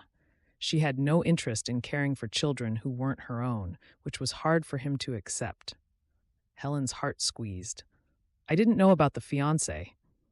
He doesn't talk about it much, but it's there, weighing on him. Delia looked at Helen with kind, knowing eyes. He's afraid to let himself care about someone new in case it goes wrong again. It was a big decision to place that advertisement. I'm not going anywhere, Helen said firmly. I came here to stay, and I don't intend to let anyone down. I believe you, dear, and Patrick will come to believe it too in time. His heart will thaw, you'll see. He's a good man, one of the best I've ever known. He just needs time to trust again. Helen nodded slowly. What about the girls? Do they understand why I'm here? They know you're here to help, Delia said. Patrick told them he was looking for someone to be a mother to them, but he didn't want to promise anything in case it didn't work out. They've lost so much already, poor lambs. They're wary of getting their hearts broken again. I understand, Helen said softly. I'll be patient with all of them. That's all anyone can ask. Delia stood up with a small groan, one hand pressed to her lower back. These old bones aren't what they used to be. I'm glad you're here, Helen, truly. I've been so worried about what would happen to this family when I can't keep up anymore. Later that night, the household gathered around the table for supper. Delia had made a hearty stew with fresh bread, and everyone ate with good appetites. The twins chattered about their day, trying to herd the pigs in their pen and getting bored with book learning. Fred listened quietly, occasionally offering a shy comment that made the girls giggle. Patrick ate in silence, his attention on his plate. But once, Helen caught him watching her, and when their eyes met, he quickly looked away. After supper, Delia shooed everyone out of the kitchen so she could clean up. "Helen's had a long journey," she said firmly. "She's not doing dishes on her first night here." Helen wanted to protest, but Delia wouldn't hear of it. So Helen found herself in front of the fire with the 3 children, reading them all a bedtime story. Patrick had disappeared somewhere, and Helen felt his absence like a weight. She wondered where he had gone and whether he was regretting his decision to send for her. Later, after the children were in bed and the house had grown quiet, Helen knelt beside her own bed and folded her hands in prayer. "Thank you, Lord, for bringing me here safely, for Fred, for this chance at a new life. Please help me to be what this family needs. Help me to be patient with Patrick, to win the trust of Penny and Daisy, and be part of a home here." She paused, then added, "And please, if it's your will, help Christmas bring us all closer together. Help us become a real family. Amen." She climbed into bed, the mattress softer than any she had slept on at St. Mary's, and pulled the quilts up to her chin. Through the window, she could see stars scattered across the black sky, which made her marvel at God's creation. Patrick hadn't yet mentioned booking Pastor Fernandez to marry them. Maybe he wanted to see if she would stay first, if she could handle ranch life. Helen understood that, even if it stung a little. He was protecting himself and the girls from more disappointment. She would just have to prove to him that she was here to stay and could be trusted. She longed to find true love, but it would take time after he had lost so much. She smiled to herself as she grew sleepy. God would guide them, and her faith gave her new hope. Chapter 7. Helen woke to the sound of Penny and Daisy arguing in the room next door. "It's my turn to wear the blue hair ribbon." "No, it's mine. You wore it yesterday." "Did not." "Did too." Helen smiled and stretched beneath the warm quilts, enjoying the familiar morning chaos. A month had passed since she arrived at Kite Ranch, and the household had settled into a comfortable rhythm. Well, mostly comfortable. The children had warmed to her quickly, especially after she proved she could bake cookies and tell stories, and didn't mind when they tracked mud across the clean floors. Patrick, on the other hand, remained as distant as ever, which was troubling her, although she tried not to show it. Helen threw back the covers and dressed quickly in the cold morning air, layering on her warmest dress and a thick shawl. December in Montana was nothing like December in Boston. Here, the cold felt alive, sharp and biting, and the snow fell in great drifts that transformed the landscape into something magical and dangerous all at once. Delia was already in the kitchen, moving slowly as she prepared breakfast. The elderly housekeeper's knees had been paining her more lately, and Helen had taken over most of the cooking and cleaning without being asked.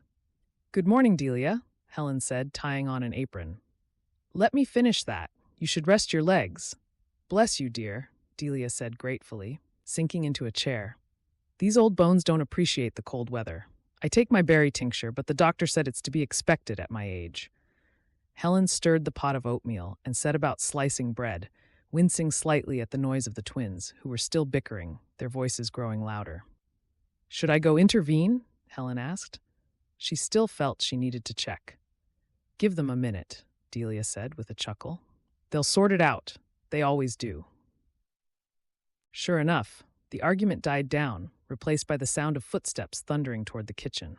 Penny and Daisy burst into the room, both wearing their hair loose and wild, apparently having given up on the ribbon entirely. "Good morning, Helen," they chorused. "Good morning, girls. Did you settle your dispute?" "We decided to both go without ribbons," Daisy announced. "That way it's fair." "Very wise," Helen said, hiding her smile. "Although, maybe you would like me to braid your hair so it doesn't get hay in it?" Fred appeared a moment later, his hair sticking up at odd angles and his shirt buttoned wrong. Helen resisted the urge to mother him too much. He was trying so hard to fit in, to be helpful and not cause trouble, and the last thing he needed was to feel like he was being treated differently from the twins. "Hello, Fred," Helen said. "Can you help me set the table?" "Yes, ma'am," Fred said eagerly, grabbing plates from the shelf. The back door opened with a gust of cold air, and Patrick stomped in, brushing snow from his coat. His cheeks were red from the cold, and his breath misted in the warm kitchen air. "Something smells good," he said, hanging his coat on a peg. "Just oatmeal and bread and honey," Helen said, not looking at him directly. After a month of living under the same roof, she still felt awkward around Patrick. He was always polite and thoughtful, but he kept a respectful distance between them, even though she daydreamed about being held in his manly embrace. His rugged good looks set her heart aflutter, which he seemed unaware of, and she sighed wistfully. He hadn't mentioned booking Pastor Fernandez to marry them, and Helen didn't know how to ask without seeming pushy. "It's the best oatmeal in Montana," Delia declared. "Helen's got a magic touch in the kitchen." "That so?" Patrick poured himself coffee from the pot on the stove and leaned against the counter. "Well, I won't argue with that. Everything she's made has been mighty fine." It was the most direct compliment he had given Helen since she arrived, and she felt her cheeks flush with pleasure. "Thank you," she said quietly. "I guess it was learning to make the best of the ingredients we had at the orphanage." "Uncle Patrick," Penny said, "can we go ice skating on the pond today? It's frozen solid now." "I don't know about skating," Patrick said slowly. "That ice needs to be good and thick before anyone goes out on it." "But it's been freezing for ages," Daisy protested. "The edges freeze first," Patrick explained. "The middle takes longer. You girls know that." "We could just test it," Penny suggested hopefully. "Just walk out a little bit and see." "Absolutely not," Patrick said firmly. "I'll check it later, and if it's safe, maybe in a few days, after some more cold nights, we can try skating. But for now, you stay off that pond." "Understood?" Both girls nodded, though they looked disappointed. After breakfast, Patrick lingered over his coffee, which was unusual. Normally, he was out the door the moment he finished eating, eager to get to work on the endless list of ranch chores. "Is there something on your mind?" Delia asked, refilling his cup. "Just thinking about that north fence," Patrick said. "It needs mending before the next snowstorm hits, or the cattle will wander. But I also need to ride into town for supplies." He ran a hand through his hair, looking tired. "I sometimes think there aren't enough hours in the day." "That's ranch life for you," Delia said sympathetically. "Of course, Jake had Brenda to help him, and you have to remember you can't do everything yourself, Patrick. You're going to wear yourself down to nothing, and what good will that be?" "I manage," Patrick said, the same answer he always gave. "Barely," Delia muttered. Then, louder, she added, "At least you've got Helen now to help with the house and the children. That's something. You should let her help more outside as well." Patrick's eyes flicked to Helen briefly, then away. "Yes," he said, "that's something, but outside work is different. It's not the sort of thing a person can pick up overnight." "I'm happy to help however I can." Helen felt a small sting at the lukewarm response, but pushed it aside. After Patrick headed back outside, Helen announced her plan for the day. "I thought we could gather some pine boughs and holly to decorate the house for Christmas," she said. "Make it festive." "Oh, yes." Penny clapped her hands. "Ma used to do that every year. She'd make the whole house smell like Christmas." Helen's heart squeezed at the wistful look on the girl's face. "Then we'll do the same," she said gently, "in her honor." "Can I come too?" Fred asked. "Of course.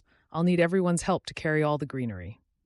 After the morning chores were finished, they bundled up in coats and scarves and mittens, and Helen led the small parade out into the snowy landscape. The cold air nipped at their noses and made their breath come out in white puffs, but the children didn't seem to mind. They ran ahead, throwing snowballs and laughing, and Helen found herself laughing too. They made their way to a stand of pine trees on the edge of the property, and Helen showed the children how to cut small branches without damaging the trees. Soon, they had armfuls of fragrant greenery, and the children were covered in pine needles and grinning from ear to ear. "Can we go by the pond and show you?" Daisy asked. "We won't go on the ice, we promise. We go for picnics in the summer." Helen hesitated. Patrick had said to stay off the pond, but surely just looking wouldn't hurt. Okay, she agreed. But we're only going to look. No one sets foot on that ice.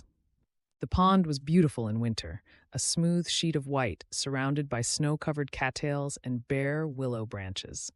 The children dropped their pine boughs on the bank and crowded close to peer at the frozen surface. It looks really solid, Penny observed. Uncle Patrick said the middle isn't frozen yet, Daisy reminded her. But the edges are, Fred said, eyes bright. I bet we could walk on the edges, just a little bit. Fred, no, Helen started, but he had already taken a few steps onto the ice near the bank. See, it's fine, he called back, excited. Fred, come back, Helen said, sharper now. Patrick said to stay off the ice. Emboldened, he took another step. His boots slipped and slid him farther out than intended. It's okay, I can make my way back just fine. The crack was so loud it sounded like a gunshot. Fred's eyes went wide. The ice split in jagged lines, and he dropped through with a splash. Fred! Helen ran, launching herself onto the ice as Penny and Daisy screamed. The ice groaned, but held. She dropped to hands and knees and crawled toward the hole. Fred's head bobbed up, gasping, hands scrabbling at the breaking edge. I've got you! Helen plunged her arms into the freezing water. Fingers closing on his coat, she hauled him toward her and edged backward. Hold on to me. Fred latched around her neck. Helen rolled back, dragging him onto the ice. It cracked ominously beneath their weight. She scrambled, pulling him as she crawled toward the bank. Another loud crack echoed. They reached the snowy shore and collapsed, soaked and shaking. Uncle Patrick! Daisy screamed. Penny was already sprinting for the barn. Uncle Patrick, come quick! Helen tried to stand, but her legs wouldn't work. Cold gnawed to her bones. Her clothes clung heavy. Fred sobbed, and Helen held him, teeth chattering. It's okay, she whispered. I've spoiled everything. What if Patrick sends me away? Please don't make me leave. Boots pounded through snow. Patrick arrived, face pale, eyes fierce. What happened? He stripped off his coat and wrapped it around Helen's shoulders, warm and smelling of leather and hay. Fred went on the edge of the ice, Helen managed. Fell through, so I got him. Don't blame him, it's my fault for not stopping him. Patrick's jaw clenched. No time for lectures. He scooped Helen into his arms. Daisy, your coat on Fred. Penny, run. Tell Delia to heat water and get blankets. Move. They hurried for the cabin, Patrick carrying Helen, Fred stumbling beside, the twins racing ahead. Hold on, Patrick said, voice rough. Almost there. Warmth hit like a wave when they entered. The fire roared, blankets waited. Set her here, Delia commanded. Fred, too. Wet clothes off quickly. I'll take Fred, Patrick said. You help Helen. Delia helped Helen out of her soaked dress into a warm nightgown and wrapped her in blankets, briskly rubbing her numb fingers. Foolish girl, Delia scolded, eyes bright with tears. Brave, but foolish. You could have drowned. I had to save him, Helen whispered. Of course, but what would we do without you? We're fond of you both, Delia said softly. Patrick returned and knelt beside Helen, worry carved into his face. He took her hands from Delia and rubbed them gently, bringing life back to white fingers. How do you feel? Sea cold, I'm really sorry. No need to apologize, blood's coming back, he breathed, some tension easing. That's good, very good. His own hands trembled, their eyes met. For the first time, his distance slipped. Fear, relief, and something warm shone there. Thank you, he said quietly. For saving Fred, you were brave. I forget he didn't grow up on a ranch. It's easy to underestimate nature. He's just a boy, Helen said, steadier now. The pond looked solid. I'm as much to blame. It could have ended differently. Thank the Lord I got there in time. His grip tightened. I think God wanted us safe. Maybe his purpose is for Fred and me to grow to love this ranch as you do. Patrick looked at their joined hands, throat working. I don't know what I'd have done if... He stopped, shaking his head. Delia cleared her throat. I'll check on Fred and the girls, she said, rising with a wince. Patrick stayed by the fire, shadows playing across his face. Patrick, Helen said softly, everything will be okay. History won't repeat itself. He looked up, in his eyes, fear, gratitude, and caring.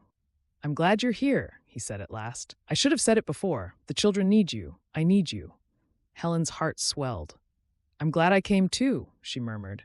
He stepped closer. For a dizzy moment, she thought he'd kiss her. He caught himself and stepped back. You should rest the day, he said gruffly.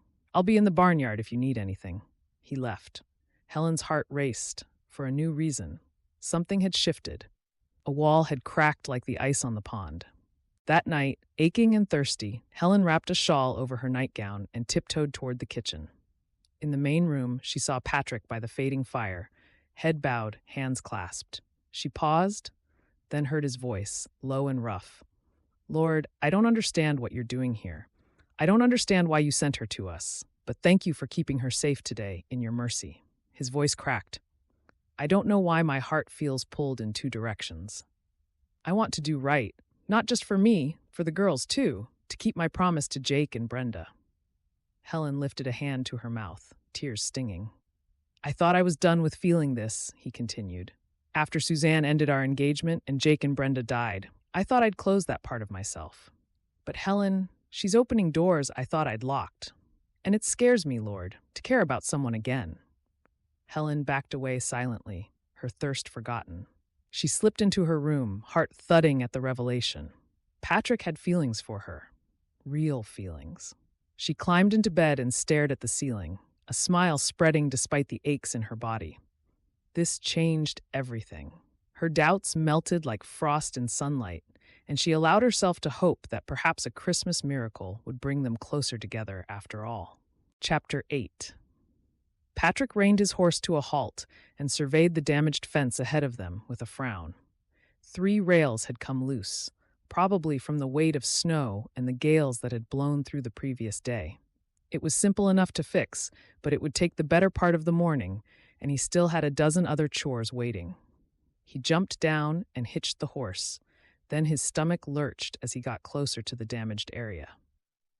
What he had thought were cattle tracks in the freshly fallen snow were horse hoofprints. He knelt down to examine them and realized they were fresh, from what looked like at least 2 horses, possibly more. Patrick's pulse quickened as he studied them. These weren't from his horses. He liked to keep them corralled or in the paddocks closest to the barnyard at this time of year. Also, more worryingly, the tracks led away from the fence line toward the mountains. Someone had been on his property. Patrick stood slowly, his eyes scanning the paddocks and the tree line beyond. Everything looked peaceful, the cattle grazing quietly in the distance, but unease prickled at the back of his neck. It felt uncannily similar to what Abraham had described in the days before Jake and Brenda were killed, that the old man had told him after he took over the ranch. But Sheriff Jarman assured me the gang had moved on. "Last spotted heading further west and far away from here," he muttered under his breath. No, he wasn't going to let fear get the better of him. These could be tracks from a neighbor's horse that had wandered over, or maybe just some folks passing through. There was no reason to assume the worst, but he couldn't quite shake the feeling. An hour later, he had mended the broken rails, and the steady rhythm of hoofbeats approaching caught his attention. He turned to see Abraham heading toward him on his bay mare, his breath misting in the cold air. "Howdy, Patrick," Abraham called out, but his usual cheerful expression was subdued. "I called at the homestead, but Delia said you would be up here." "Abraham," Patrick straightened, wiping his hands on his pants. "What brings you out this way? I figured you'd be hunkered down at home with all your cattle down in the lowlands now." Abraham dismounted and walked closer, his boots sinking in the snow. "I came to give you a warning. Sheriff Jarman rode by my place earlier this morning. He says there have been reports of rustlers working the area near the mountains again, hitting ranches and taking cattle in the night." Patrick's stomach dropped. "The same gang as before? How close?" "Miller's Ranch, about 15 miles north of here. They lost a dozen head of cattle last week." Abraham's expression was grim. "And yes, the sheriff thinks it might be the same gang from last year, either getting lazy or bold and coming back for more." Patrick's hands clenched into fists at the thought of his brother's killers having the audacity to come back to this area. "Do they have any idea where they've gone now? Or how many of them are working together?" "Not much of an idea. 3 men, maybe, moving at night, hitting fast, and then disappearing into the mountains. I think they must be hoping the snow will stop them from being followed." Abraham pulled a flask from his coat and took a swig of hot coffee, then offered it to Patrick. "I figured you should know, given what happened before." Patrick took the flask and drank. the bitter black coffee burning a path down his throat, almost as bitter as the anger and fear settling in his chest. "I found hoof prints just yonder this morning, fresh ones near the fence." Abraham's eyebrows rose. Could it be they're scouting the place? Surely they wouldn't come back to where they're wanted for cold-blooded murder. Patrick handed back the flask and looked toward the mountains. "It's probably nothing, but I'll be keeping watch either way. Want some help? I can spare a few nights to keep guard with you." "I appreciate it, Abraham, but you've got your own family to worry about." Patrick managed a thin smile. "I'll be fine as long as I stay alert."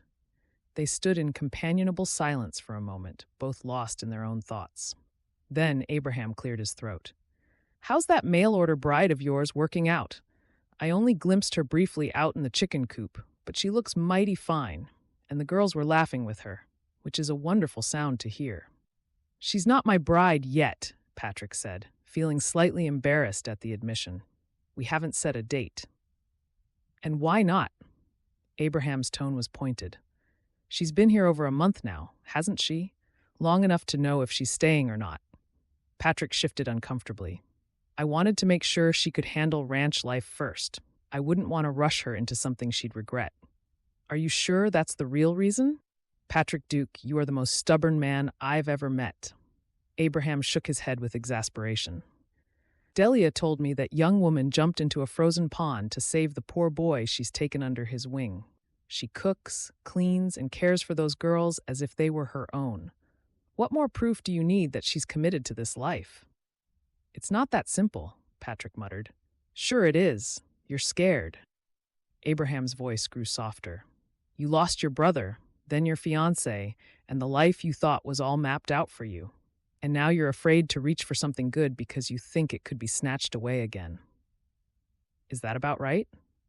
Patrick wanted to argue and deny, but the words stuck in his throat because Abraham was right. He was scared.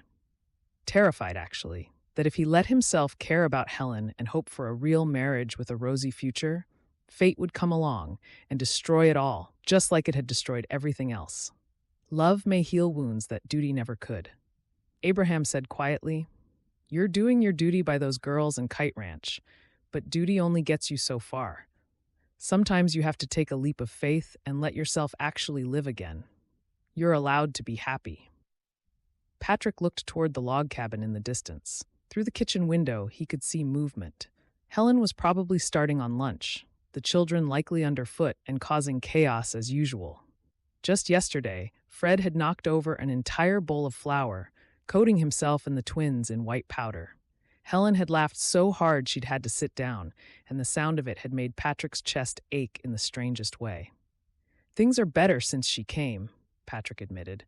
"The house feels different, more like a home." "Then maybe it's time to make it official," Abraham said. "Talk to Pastor Fernandez. Set a date.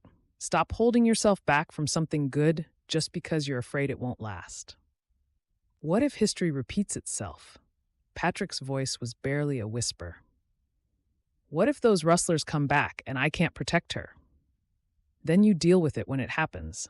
But you can't waste your whole life in fear of what might go wrong, Patrick. That's not what the Lord would want. It's barely even surviving. Abraham clapped him on the shoulder. "And I think you've been surviving long enough. Time to start living again."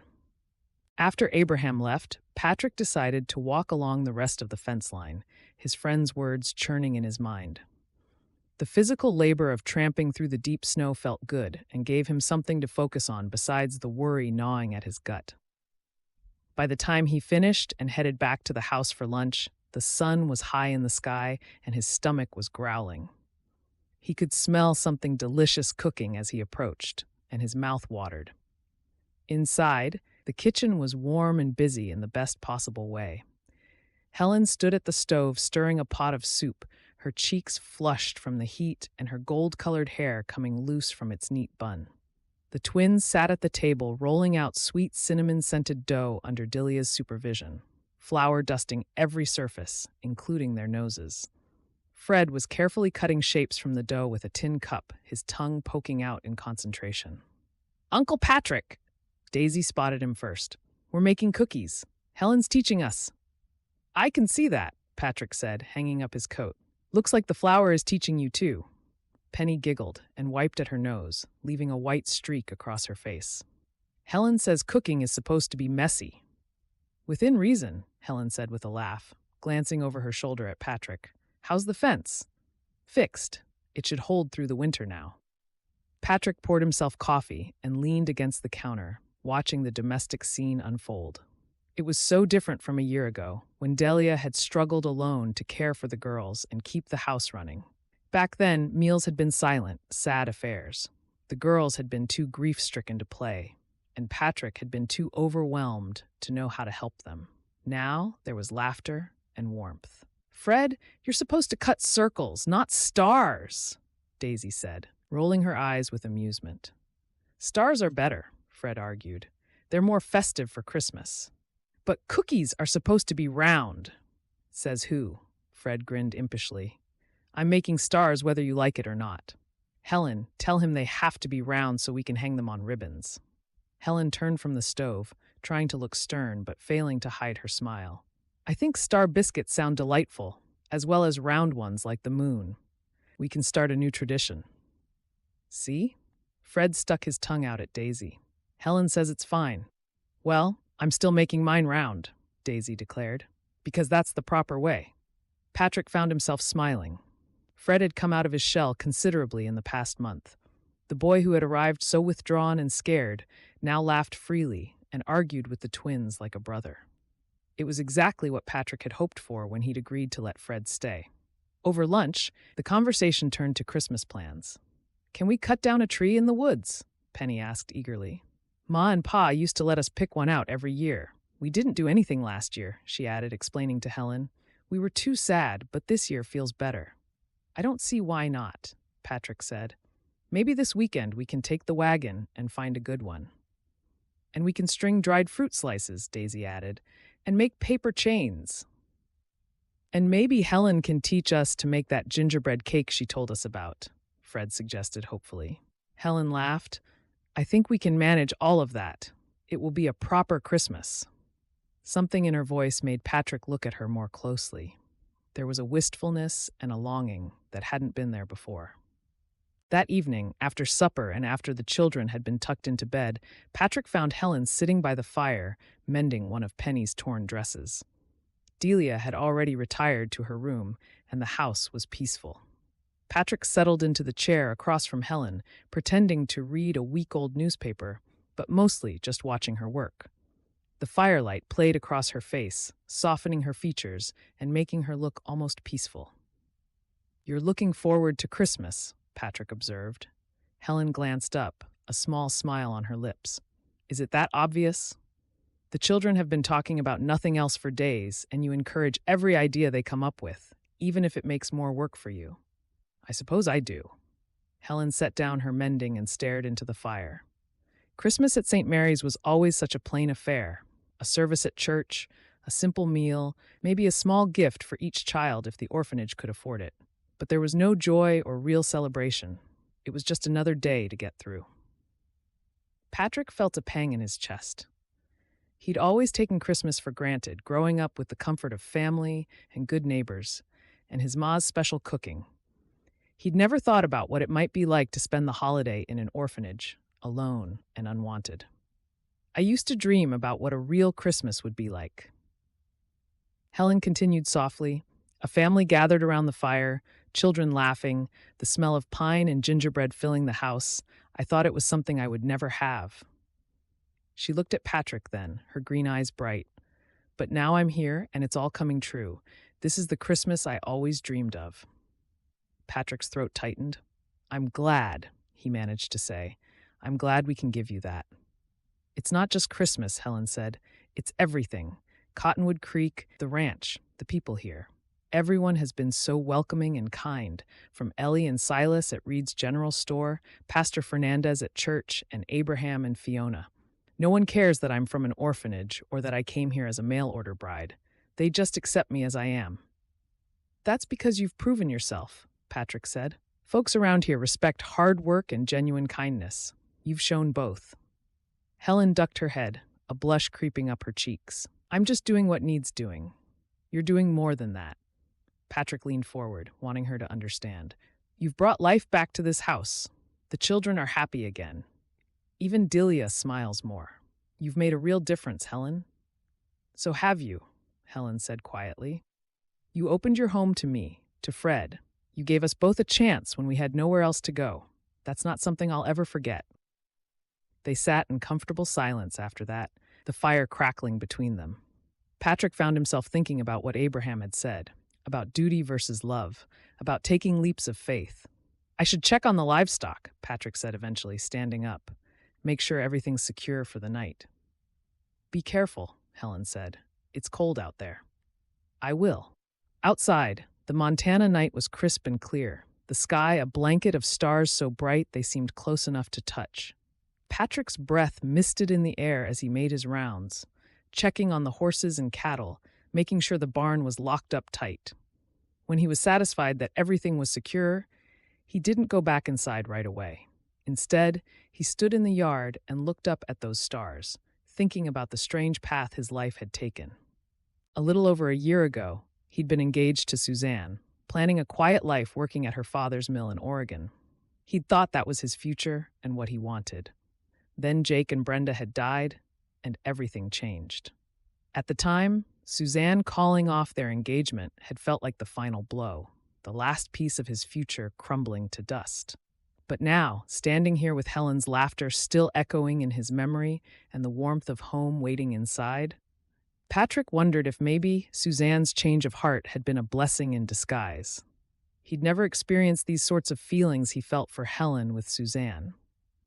Not really. Their relationship had been comfortable and practical, but there had been no spark or depth of feeling that made his chest ache with wanting to protect her until they were old and gray. With Helen, it was different. Maybe you knew what you were doing after all, Patrick said quietly, speaking to God as he looked up at the stars. Maybe I had to lose everything to make way for seeing what true love feels like. He thought about Helen jumping into that frozen pond without hesitation and the way she cared for the children as if they were her own. Then there was her kindness and how she was always eager to listen to his plans for the ranch, even when everything she was learning about was new and didn't come naturally to someone raised in a city. He recalled how Suzanne, who had loved the idea of security more than she'd loved him, had walked away the moment things got difficult. It was time to let the past go. He needed to stop comparing Helen to the ghost of what might have been and start appreciating the beautiful young woman she was, in all her messy glory. Patrick looked back at the house, at the warm light glowing in the windows. Helen was in there somewhere, probably banking the fire and getting ready for bed, completely unaware that she had turned his world upside down in the best possible way. He would book Pastor Fernandez and set a date for the wedding. It was time to stop being a coward and claim the good thing God had brought into his path. Chapter 9. Helen gripped the saddle horn as Bluebell, the gentlest mare in Patrick's stable, picked her way carefully across the snowy pasture. After a few weeks of practice, Helen was finally starting to feel comfortable on horseback, though she still wasn't quite ready to do anything faster than a steady lope. You're doing fine, Patrick called from his own horse a few yards away. Just keep your weight centered and let her do the work. Easy for you to say? Helen muttered, but she was smiling. You were probably born in a saddle. Just about, Patrick agreed with a grin. Pa had me on a horse before I could walk. They were checking the fence line in the eastern pasture, a job that had now become part of Helen's routine. At first, Patrick had been reluctant to let her help with ranch work, insisting she had enough to do with the house and children. But Helen had insisted right back that she wanted to learn everything about running a ranch, and eventually, he'd given in. Now she could ride well enough not to be a hindrance, mend a fence, and even help with feeding the livestock, as long as the animals in question weren't too temperamental. It felt good to be useful in new ways, to prove she could handle more than just cooking and cleaning. There's a loose post up ahead, Patrick said, pointing. Want to try fixing it yourself, or should I? Helen considered the wobbly post. I'll try, but you have to promise not to laugh if I make a mess of it. As if I would, Patrick said, but his eyes were warm with amusement. Helen dismounted with only minor awkwardness and examined the post. Patrick had taught her to look for signs of rot or damage and check if the problem was the post itself or just the way it was seated in the ground. This one seemed solid enough and just needed an extra wedge of wood to be hammered in at the base, where it had become slightly loose like a wobbly tooth. She was so focused on her work that she didn't notice Patrick had dismounted too until he was standing right beside her, close enough that she could feel the warmth radiating from him in the cold air. "Here," he said, reaching around her to adjust her grip on the hammer. "Angle it like this. You'll get better leverage." Helen's breath caught. Patrick was close, so close she could smell the soap he'd used that morning and see a glint of hazel in his brown eyes. His hands covered hers, warm and steady, and for a moment she forgot entirely about the fence post. "Like this?" she managed to say, her voice coming out slightly breathless. "Just like that." Patrick's voice was lower than usual, rougher. He didn't immediately step away, and Helen didn't move either. They stood there for a long moment, the cold Montana wind blowing around them, neither quite willing to break the spell. Then Bluebell whinnied impatiently, and the moment passed. Patrick stepped back, clearing his throat, and Helen focused very intently on finishing stabilizing the post. "That should do it," she said when she was satisfied it was secure. "What do you think?" Patrick tested it with his own hands, nodding approval. "Good work. You're getting the hang of this." "I have a good teacher," Helen said, and meant it. The ride back to the house was companionable, both of them lost in their own thoughts. Helen found herself thinking about how much had changed in the past few months. When she'd first arrived, she'd been so uncertain of her abilities and worried she wouldn't measure up or that Patrick would regret sending for her. Now she felt at home here in a way she'd never felt anywhere else since the house where she'd grown up with her parents. Kite Ranch wasn't just a place she lived now, it was where she belonged. Back at the house, Delia met her at the door with a knowing smile and an envelope. "This came for you while you were out," she said, "from Boston." Helen's good mood evaporated the moment she saw the return address, St. Mary's Orphanage. John Higgins's spidery handwriting sprawled across the front. Her hands trembled as she tore it open, moving to stand near the fireplace as she read. "Miss Brent, I know you ran away to avoid your responsibilities to Mr. Flannery and to this orphanage, and it was only after a tip-off that I managed to get your new address from the boy at the post office. Do not think your disappearance has gone unnoticed or will be unpunished. Mr. Flannery is most displeased and has threatened legal action against the orphanage for breach of promise. I am writing to demand your immediate return to Boston to fulfill your obligations. If you do not comply, I will be forced to take more drastic measures. You owe me, Helen. I gave you a home when no one else would. The least you can do is return and make things right. John Higgins." Helen read the letter twice, fury building with each word. The nerve of that man. After everything she'd endured at St. Mary's, after he'd tried to sell her off to pay his gambling debts, he dared to demand she come back? "Bad news?" Delia asked gently. "The worst kind," Helen said. "But nothing I can't handle. It's just a desperate man trying to bully me. He probably hoped I would find it hard settling in here, but nothing could be further from the truth." She walked straight to the fireplace and held the letter to the flames. It caught immediately, curling and blackening as the fire consumed John Higgins's threats and demands. Helen watched it burn with a fierce satisfaction blooming in her chest. She wasn't that frightened girl anymore, who had no choices and no power over her own life. She was Helen Duke. Well, not officially yet, but soon. She hoped. She was a ranchwoman now, strong and capable and free. "Let him threaten," Helen said quietly as the last of the letter turned to ash. "I'm never going back, and he can't make me." She knew that John's letter was just a bluff, and that if it came to it, the police would look unfavorably on him trying to marry her off to settle his debts. It was a nasty reminder of the past, but nothing more. "Good for you," Delia said firmly. "That part of your life is over. It's time to focus on the future." The future felt bright indeed 3 days later when Patrick announced they would all go to the Cottonwood Creek Christmas market. "There's one every year," he explained over breakfast. Vendors come from all over, selling crafts and food and Christmas goods. There's music and dancing, and they light up the whole main street with lanterns. The children will love it. Can we really go? Penny asked, bouncing in her seat. Can we, Uncle Patrick? That's what I just said, wasn't it? Patrick's eyes crinkled with amusement. We'll leave after lunch, spend the afternoon in town, and come back before dark. You youngsters enjoy yourselves, Delia said fondly. I'll stay behind and enjoy a quiet few hours with my knitting. Maybe there will be magicians, Fred cried happily. I'm going to learn magic tricks when I'm older. Unless I'm too busy helping on the ranch, which would be just as good. The children cheered, and even Helen felt excitement bubbling up. She'd never been to a Christmas market before. St. Mary's had never taken the orphans to such frivolous events, and she could hardly wait to see what it was like. They bundled up in their warmest clothes and piled into the wagon, the children chattering excitedly while Patrick drove with a pair of horses. The sky was overcast with heavy gray clouds, but he assured them the snow would hold off until evening. Cottonwood Creek was transformed. Lanterns hung from every post and building, creating a warm glow against the gray afternoon. Stalls lined both sides of the main street and into the park, vendors calling out their wares. The smell of roasted chestnuts and mulled apple juice filled the air, and somewhere a fiddle played a cheerful tune. Stay together, Patrick warned as the children immediately tried to scatter in 3 different directions. And don't wander off where I can't see you.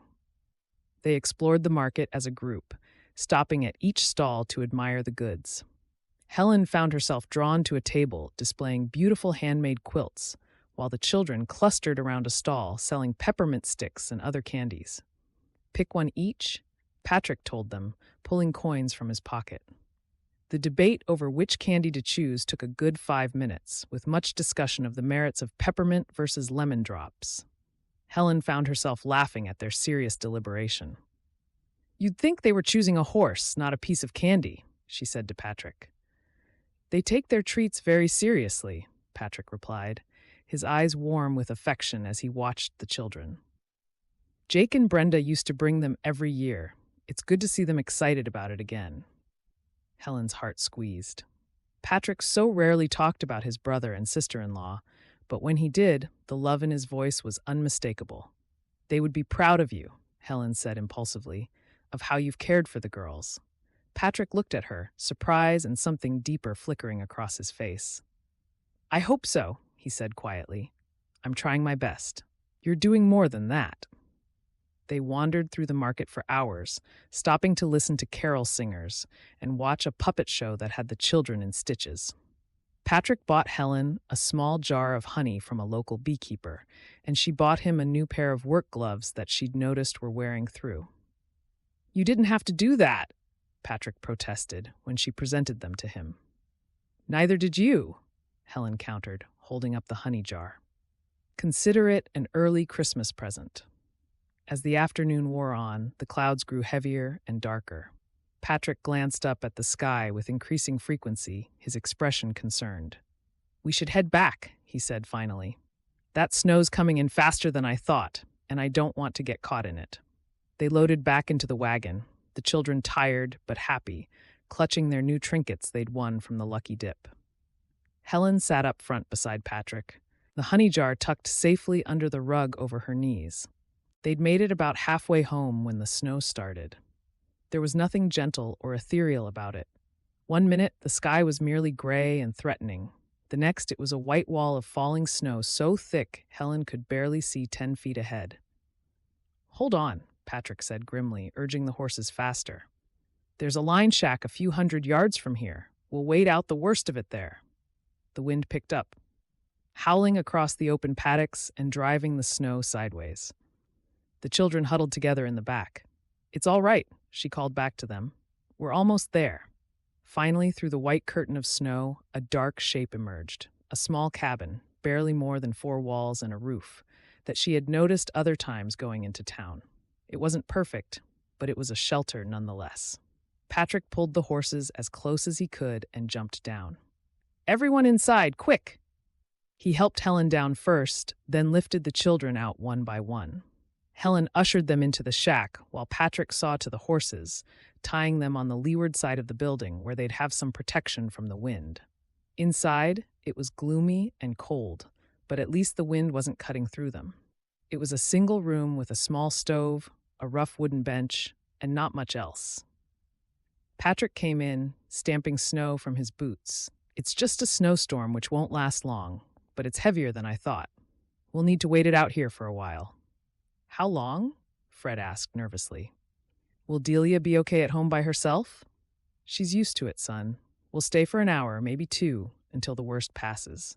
Patrick was already moving to the stove, checking it over. "Good news is, there's wood stacked here, and the stove looks sound. We'll get a fire going and warm up." While Patrick worked on the fire, Helen gathered the children on the bench and wrapped them in the blankets from the wagon. They were cold and scared, but trying to be brave. "This is an adventure," Helen told them, forcing cheer into her voice. "How many people can say they weathered a Montana snowstorm in a line shack?" "Is it a blizzard?" Penny asked, eyes wide with excitement. "They usually last longer," Patrick said, but he smiled as he said it. "But we're safe here. There's nothing to worry about." He got the fire started, and slowly the small space began to warm. The children's spirits lifted as the cold receded, and soon they were telling stories and jokes to pass the time. As the minutes stretched into an hour and longer, and darkness fell outside, the children grew drowsy. One by one, they nodded off, curled together on the bench like a pile of puppies. Helen and Patrick sat near the stove, keeping the fire fed and listening to the wind howl outside. In the lamplight, with the children sleeping peacefully nearby, it felt almost cozy despite their circumstances. "Sorry about this," Patrick said quietly. "I should have started back earlier." "You couldn't have known the storm would come so fast," Helen said. "Besides, we're all safe. That's what matters." Patrick poked at the fire, sending sparks dancing up. "You've handled this well. Most city women would be hysterical right about now." "I'm not most city women," she grinned. "And I've learned that panic doesn't help anything. Better to stay calm and deal with what's in front of you." "Is that what the orphanage taught you?" She considered the question. "Among other things, I learned that the only person you can really count on is yourself, and that I had to be strong because no one else would be strong for me." She paused. "At least, that's what I used to think. And now? Now I'm learning it's okay to count on other people. Being strong doesn't mean doing everything alone." She looked at Patrick. "You've taught me that. You, Delia, and the 3 children. You've shown me what family really means." Patrick ran a hand through his hair, looking thoughtful. "You've done the same for us," he acknowledged. "The house was just a place to lay our heads at night before you came. Now it's a real home again." They fell into comfortable silence. Helen found herself studying Patrick's profile in the firelight, the strong line of his jaw, the way his eyes crinkled at the corners when he smiled. He was a good, kind man, the best she'd ever known, other than her father. And somewhere along the way, without noticing, she'd fallen head over heels in love with him. The realization hit her like a physical blow. She loved Patrick Duke. Not just cared about him, not just respected him, but truly loved him with her whole heart. "Patrick," she started to say, then stopped. What could she say? That she loved him when he'd never said anything of the sort to her? What if he didn't feel the same way? What if speaking the words scared him off? "Yes?" Patrick looked at her, his brown eyes warm in the firelight. Helen's courage failed her. "Thank you," she said instead, "for everything.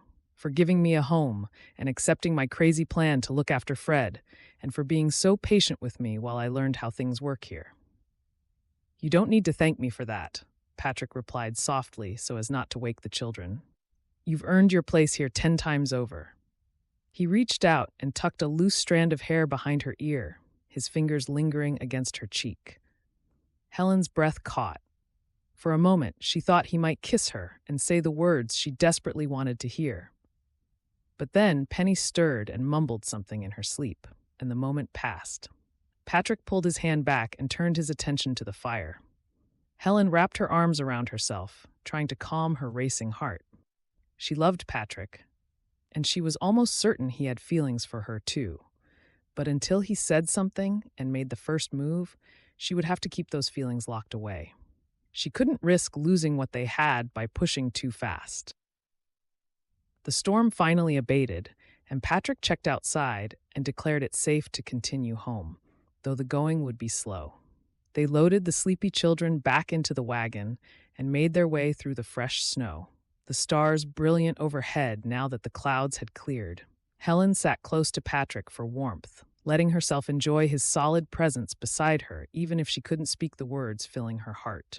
When they finally reached the ranch, everyone stumbled inside, cold and exhausted but safe. Delia had kept the fires burning, and there was hot milk and currant buns dripping with warm butter to rally their spirits. Later, lying in her bed and listening to the house settle for the night, Helen pressed her hand to her chest, where her heart still raced. She loved Patrick Duke. God had blessed her with what she had always dreamed of. She just hoped that someday soon, Patrick would tell her he loved her, too. Chapter 10. Patrick wiped the sweat from his brow, feeling warm despite the cold December air. The young stallion in the round pen snorted and pranced, eyeing him with a mixture of suspicion and curiosity. Breaking horses was always a test of patience, and this particular chestnut had more stubbornness than most. "Easy now," Patrick murmured, taking a step closer. "Nobody's going to hurt you." The stallion tossed his head and backed away, not quite ready to trust. "Having trouble with that one?" Abraham Keller's voice called from the fence rail. Patrick turned to see his neighbor leaning against the post, grinning. "Need some help? Or are you planning to stare at each other all day?" "I've got it under control," Patrick said, but he was glad for the company. "Though I wouldn't say no to a second pair of hands if you're offering. I'm still a little rusty at this after my time away in Oregon. That's why I'm here." Abraham climbed over the fence with surprising agility for a man in his 50s. "Fiona sent me out of the house. She said I was underfoot and driving her crazy with my restlessness. Apparently, I need a project." Patrick chuckled. "Well, this one's a project all right. I bought him at the stock sale last week. Good bloodlines, but he's sure got spirit." "Spirit's not a bad thing," Abraham said, approaching the stallion from the side. "You just need to direct it well, and he'll turn into a useful part of your herd." They worked together for the better part of an hour, gradually gaining the stallion's trust. Abraham had a way with horses that Patrick envied, a calm patience that seemed to communicate directly to the animals. By the time they took a break, the stallion was allowing them to touch his neck and shoulders and drape a saddle blanket over his back without shying away. "He'll be a fine horse once he settles," Abraham said, accepting the mug of coffee Patrick offered from the basket of food Helen had brought to the corral earlier. "Give him another week, and you'll be riding him, I reckon." They leaned against the fence, watching the stallion explore the pen. The winter sun was bright and welcome, and Patrick found himself relaxing in his friend's company. "So," Abraham said casually, too casually, "when are you planning to marry that girl of yours?" Patrick nearly choked on his coffee. "What?" "Helen, when's the wedding? Fiona wants to know how much longer you're going to pretend you don't adore her." He grinned with an added chuckle. "She likes nothing more than a wedding, but you still haven't set a date." Abraham's eyes were inquiring despite his easy tone. "It wouldn't be fair on Helen if folks in town start to wonder if you're having second thoughts." "I'm not having second thoughts," Patrick said quickly. There's been a lot to do around here. Getting ready for winter, working the ranch, making sure the children are settled." "Uh-huh." Abraham didn't sound convinced. "And here I thought you were still hesitating because you're scared." Patrick bristled. "I'm not scared." "Sure you are, and there's no shame in it." Abraham took another swig of coffee. "I was the same before I took the plunge. The question is, what are you scared of?" Patrick was silent for a long moment, watching the stallion circle the pen. Finally, he said, "What if I'm not good enough?" "Good enough for what?" "For any of it. For being a husband, a father to 3 children who've already lost too much, especially as I'll never be their blood relative." Patrick's words came faster now, like a dam breaking. "Helen deserves better than a broken-down rancher who barely knows how to raise kids. And those children, Penny, Daisy, Fred, they deserve someone who knows what he's doing, not someone who's making it up as he goes along." Abraham was quiet for a moment. Then he started laughing. Not a cruel laugh, but genuine amusement. "What's so funny?" Patrick demanded. "You," Abraham said, wiping his eyes. "Patrick, every parent in the world is making it up as they go along. Do you think I knew what I was doing when our first was born? I was terrified I'd break him just by holding him wrong in my big, clumsy hands. But you know what? You learn. You make mistakes and you fix them, and you keep trying, because that's what love is. But what if I fail them? What if something happens and I can't protect them? Then you'll deal with it when it comes." Abraham's voice turned serious. "Patrick, listen to me. God didn't bring Helen and those children into your life by accident. He meant for you all to be together. And those kids don't need perfection. They need love, stability, and someone who won't give up on them. You've already given them that." Patrick wanted to believe him, but doubt still gnawed at his gut. "Suzanne didn't think I was enough. Suzanne was a fool who didn't know a good man when she had one." Abraham's remark came bluntly, without sympathy. "And you need to stop measuring yourself by her standards. Helen isn't Suzanne. She's committed to this family in a way Suzanne never was. I've never told you this, but Jake was worried you might not be happy with Suzanne. He knew you had a yearning to work on the land with cattle and horses, but she stifled that part of you." "He knew better than I did, in that case," Patrick conceded. "Helen, she's everything I didn't know I needed. When I'm with her, when I see her with the children, it feels right in a way nothing else ever has. But what if I mess it up?" "You probably will at some point," Abraham said pragmatically. "Marriage isn't about being perfect. It's about showing up every day and trying your best, even when things are hard. It's persistence through hardship and a healthy dose of humility when you get things wrong, not to mention trusting that God will guide you both." Patrick absorbed his wise words, turning them over in his mind. "She deserves to hear me say how I feel." "Then say it, you stubborn fool." Abraham clapped him on the shoulder. "Set a date, marry her, and stop wasting time being afraid of happiness." "I will." Abraham reached into his pocket and pulled out something small, wrapped in cloth. "Here, my mother gave this to me when I was courting Fiona. She said it had brought her luck in love, and she wanted me to have the same. And now Fiona wants you and Helen to have it. Your own lucky charm." Patrick unwrapped the gift to find a delicate silver bell, no bigger than his thumbnail, hanging from a faded green velvet ribbon. It was tarnished with age, but beautiful in its simplicity. "I can still remember my mother used to wear it around her neck every Christmas," Abraham said softly. "She said it reminded her that love is something to celebrate. And boy, did it bring Fiona and me luck. With 5 healthy children, 30 good years together, and still going strong. Now I'm passing it on to you. Maybe it'll bring you the same good fortune." Patrick's throat tightened.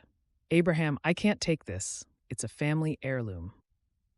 You and Jake always felt like family to us. That's how it is with good neighbors." Abraham closed Patrick's fingers around the bell. "Besides, Fiona and I don't need it anymore. Our luck's already made. It's time to pass it on."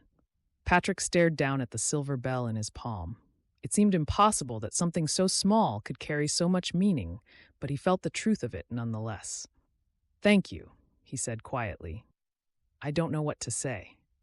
"Say you'll stop being afraid and marry that girl before she realizes she could do better," Abraham said with a grin. Then his expression sobered. "But Patrick, there's something else you need to know. Sheriff Jarman stopped by my place yesterday. Those rustlers are still in the area. They hit Johnson's ranch 2 nights ago, got away with a few of his best cattle." Patrick's stomach dropped. "That close?" "Yes, too close. The sheriff thinks they're working their way through the valley, hitting ranches one at a time." Abraham's eyes were serious. "You need to be on your guard. Keep your rifle close and your eyes open. I don't want to see history repeat itself." "Neither do I," Patrick said grimly, reaching out to squeeze Abraham's arm, because it was he who had discovered Jake and Brenda's bodies after the shootout. "I'll be careful." After Abraham left, Patrick tucked the silver bell away in his pocket for safekeeping and stood in the barnyard for a little longer. Smoke curled from the cabin's chimney, and it would soon be Christmas Day. He could see Helen bustling in the kitchen, and he knew the children would be at the table doing their lessons under Delia's supervision. It was an ordinary evening, the kind he'd lived through hundreds of times before. But it didn't feel ordinary. It felt precious, like something he had taken for granted, but now realized he needed to protect with everything he had. After putting out hay for the animals and checking that the barn was closed up for the night, Patrick strode through the snow toward the house, his mind churning. Abraham was right. He'd been a coward, holding back from claiming the happiness right in front of him because he was afraid of losing it. But fear was no way to live. Jake had taught him that, in his own way. Jake had never been afraid to love fully, to throw himself into family and ranch and life with his whole heart. And even though Jake was gone, the love he'd given Brenda and the girls still echoed through the ranch and shaped who they all were. That was what mattered. Not avoiding pain, but living fully despite the risk of it. Patrick paused at the porch steps and looked back at the snow-covered land spread out before him. The mountains rose in the distance, solid and eternal. The land was harsh here, unforgiving, but it was also beautiful. And it was home. He turned back to the house and climbed the steps.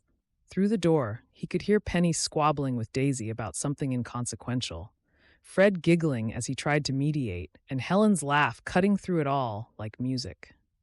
Patrick opened the door and stopped in the doorway, just watching. Helen stood at the stove, her back to him, stirring something that smelled like heaven. Her hair had come loose from its bun and curled around her face. She was humming softly, some tune Patrick didn't recognize, and there was something about the domesticity of the scene that made his chest ache. This feeling of belonging felt so right. It was exactly where he was meant to be. Helen turned and saw him watching. She smiled, and Patrick felt something inside him settle into place, like a key turning in a lock. "Supper's almost ready," she said. "Just need another few minutes." "Take your time," Patrick said. He couldn't seem to stop looking at her, at the way the lamplight caught in her hair and made her green eyes glow. "Uncle Patrick, tell Daisy that 7 times 8 is 56, not 63, Penny called from the table. 7 times 8 is 56, Patrick confirmed automatically, but his attention stayed on Helen. She was blushing now under his scrutiny, her hands moving nervously as she turned back to the stove. "Is something wrong?" "No," Patrick said. "Nothing's wrong. Everything's right." Helen glanced back at him, confused but pleased, and Patrick felt the words rising in his throat. Words he'd been holding back for weeks now, afraid to speak them in case they shattered the fragile thing growing between them. But maybe it wasn't fragile at all. Maybe it was stronger than he'd given it credit for. Later, after supper had been eaten and dishes washed and children tucked into bed, Patrick found Helen in the living room banking the fire for the night. Delia had already retired, and the house was quiet. "Helen," Patrick said, and she straightened, turning to face him. "Yes?" Patrick reached into his pocket and felt the cool metal of the silver bell. Abraham's words echoed in his mind. Love isn't about being perfect. It's about showing up when things get hard and forgiving each other. And she already believes in you. "I wanted to." Patrick started, then stopped. The words wouldn't come, stuck somewhere between his heart and his mouth. "I just wanted to say goodnight."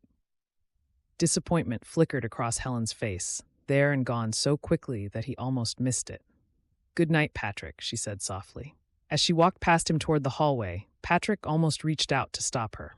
Almost pulled the bell from his pocket and told her everything he was feeling. But fear held him back, the old familiar fear of not being enough, of failing again. He watched her disappear into her room, then sank into a chair by the fire. "Coward," he muttered to himself. But tomorrow he would find his courage. Tomorrow he would ride into town and book Pastor Fernandez for a wedding and tell Helen everything that was in his heart. Patrick held the silver charm up to the firelight and smiled as it caught the glow, throwing tiny, dancing reflections across the walls, like stars. He could see why Abraham's mother had worn it at Christmas. There was something magical about it that symbolized hope and joy. He closed his fist around it and made himself a promise. Before Christmas came, he would give this bell to Helen. He would tell her he loved her. He would claim the happiness she was offering and stop being afraid. The fire crackled and popped, sending sparks up the chimney, and he felt relief wash over him. Chapter 11. Helen stood on a chair in the living room, stretching to hang a paper angel from the ceiling beam, while Penny held the ladder steady and offered unhelpful advice. "A little to the left," Daisy said from one side of the room. "No, left a bit," Fred countered, from where he was sitting near the window, whittling a bird out of soft wood, the way Patrick had taught him. "You're both wrong," Penny countered. "Closer to the fire would be best, so the heat rising from the fire makes the angel twirl." "I think this spot will be just right," Helen said, smiling to herself. She loved the way the three children got on so well, knowing that their bickering was always good-natured. "Can we make more angels?" Daisy asked, nudging Fred to help. "We need at least 100 to make it look really festive." 100 might be ambitious," Delia said from her chair by the fire, where she was stringing dried orange slices. "But we can certainly make a few more." The house smelled of pine and cinnamon, and there was freshly baked gingerbread cooling on the kitchen counter. They had spent the morning decorating, draping pine boughs along the mantel and windowsills, hanging the children's paper creations anywhere they could find space. The Christmas tree Patrick had cut down stood in the corner, waiting to be trimmed and decorated that evening when all the day's work was finished. It was everything Helen had ever dreamed of and more. "There!" Helen pinned a gold bauble near the angel and climbed down carefully. "What do you think?" "It's beautiful," Fred said, his eyes shining. "Ma would have loved it." Helen's heart squeezed at the wistfulness in his voice. "Then we're doing it in her honor," she said gently. "And your pa's too." "And our ma and pa," Daisy added quietly. The moment threatened to turn melancholy, but Helen wouldn't allow it. Not today, not with Christmas so close and so much joy to celebrate. "You know what this tree needs?" she announced. "A star on top. Who wants to help me make one?" "Me!" All three children shouted at once, and the somber mood dissipated like snow melting on a warm spring day. They spent the next hour crafting a star from paper and bits of ribbon, arguing good-naturedly about the best way to attach it and whether it should have 5 points or 6. Delia watched with a contented smile, her knitting needles clicking quietly as the scarf she was making grew on her lap. "It's good to hear such happiness in this house again," the elderly woman said to Helen during a brief moment when the children were concentrating. "You've worked a miracle here, my dear." "Hardly a miracle," Helen said, feeling her cheeks warm. "I'm just doing what anyone would do." "Not just anyone, the right person." Delia's eyes were knowing. "Patrick sees it too, even if he's too stubborn to say so." Helen's hands stilled on the pine bough she was adjusting. "Does he?" "Oh yes, that man looks at you like you hung the moon and stars. He's just scared is all. Scared of hoping for something good after losing so much." "I wish he would say something," Helen admitted quietly. "I know we agreed this was a practical arrangement, but..." She trailed off, not quite able to put her feelings into words. "But your heart didn't get the message." Delia finished with a chuckle. "Hearts rarely do. Just be patient with him, dear. He'll come around." Helen wanted to believe her, but as the days passed and Christmas drew closer, Patrick remained as reserved as ever. Kind, yes, helpful, certainly, but distant in the ways that mattered most. Outside, the sky had turned gray and heavy with the promise of more snow. Patrick had been out since early morning, checking on the livestock and mending fences, work that never seemed to end on a ranch. "When's Uncle Patrick coming back?" Penny asked, peering out the window. "It's getting dark." "Soon, I'm sure," Helen said, though she'd been wondering the same thing. Patrick usually came in for lunch, but today he'd grabbed some bread, cheese, and a couple of apples and headed back out, saying there was too much to do. Another hour passed. The children finished their star, and Helen helped them attach it to the top of the tree. They all stepped back to admire their handiwork, and even Delia struggled up from her chair to see. "It's perfect," Helen declared. "The most beautiful Christmas tree in all of Cottonwood Creek." "In Montana," Fred corrected with a grin. "In all of the West," Daisy insisted, starting to giggle. They were still admiring it when the back door opened and Patrick came in, stamping snow from his boots. His face was drawn, his expression troubled in a way that made Helen's stomach clench. "Is everything okay?" she asked, hurrying to his side to hang his coat up near the fire to dry. "Fine," Patrick said, but his eyes said otherwise. He crossed the room to warm his hands by the fire. Just cold out there. It looks like there might be another night of heavy snow ahead. It's a good thing we have all the supplies we need to see us through a week or more. We made the tree beautiful, Penny announced, pulling him over to look. See the star? We made it ourselves. Patrick dutifully admired their work, praising the star and the paper chains and everything else, but Helen could see his mind was elsewhere. His jaw was tight, his shoulders tense. After supper, Patrick was quieter than usual. He pushed food around his plate more than he ate it, and his eyes kept drifting to the windows as if he expected something to appear in the darkness beyond. When the children were finally in bed and Dahlia had retired for the night, Helen found Patrick at the window, staring out into the darkness. Patrick, please tell me what's wrong? I know you're worrying about something, and I'd like to help any way I can. She stood next to him, breathing in the faint scent of wood and hay on his clothes, wishing she could reach out and give him a hug. He was silent for a long moment, then relented. I found more horse tracks today out by the northern pasture. Fresh ones. Helen raised her eyebrows, not quite understanding why this would worry him. More? You mean you've seen some before? Could it be a neighbor? It could be. His brisk tone suggested he didn't believe that. Abraham warned me that there are cattle rustlers back in the area. I didn't want to say anything to you and Delia in case it turned out to be nothing. Sheriff Jarman reckons they're sneaking onto properties and taking small amounts of cattle rather than the whole herd. It makes it easier for them to strike fast and get away unnoticed. That's not who the bandits who shot Jake and Brenda worked, but... He trailed off. Her heart went out to him. No wonder he had been quiet and tense, with such a stark reminder of his family's previous shocking tragedy. Do you think they'll come here? Surely they wouldn't dare when you're out patrolling every day. I don't know. Patrick's hand rested on the window frame, his knuckles white. But I'm not taking chances. I've got my rifle loaded, and I'll be keeping watch tonight. Then I'll keep watch with you, Helen said firmly. No, you need to sleep. The children need you rested, and it's almost Christmas. And they need you alive, Helen countered, resting her hand briefly on his arm to show her support. You can't stay awake all night every night, Patrick. Let me help. He held her gaze for a long moment, and something in his expression softened. You're not afraid? Terrified, but I'm not leaving you to face it alone. We'll face whatever happens together. That's what two people do when they're committed to the same thing. He reached out and took her hand, his palm warm and calloused against hers. Thank you, he said quietly, for being here, for staying, for... He trailed off, seeming to struggle for words. For what? Helen prompted gently. Patrick opened his mouth, then closed it again. Whatever he'd been about to say remained locked inside. For everything, he finally said.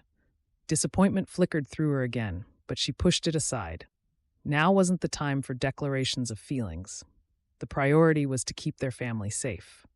They sat together by the fire, the rifle within easy reach, listening to the wind pick up outside. Snow began to fall, soft at first and then harder, driven by gusts that rattled the windows and moaned through the eaves. Tell me about Jake, Helen said softly, wanting to break the tense silence. What was he like? Patrick was quiet for so long, Helen thought he wouldn't answer, but then he took a deep breath and spoke. He was the best man I ever knew. Brave, kind, always saw the good in people. He could make anyone laugh, and he could fix anything that broke. When Pa died, Jake took over the ranch and made it thrive. And when he married Brenda, Patrick smiled at the memory. She was perfect for him. They were perfect together.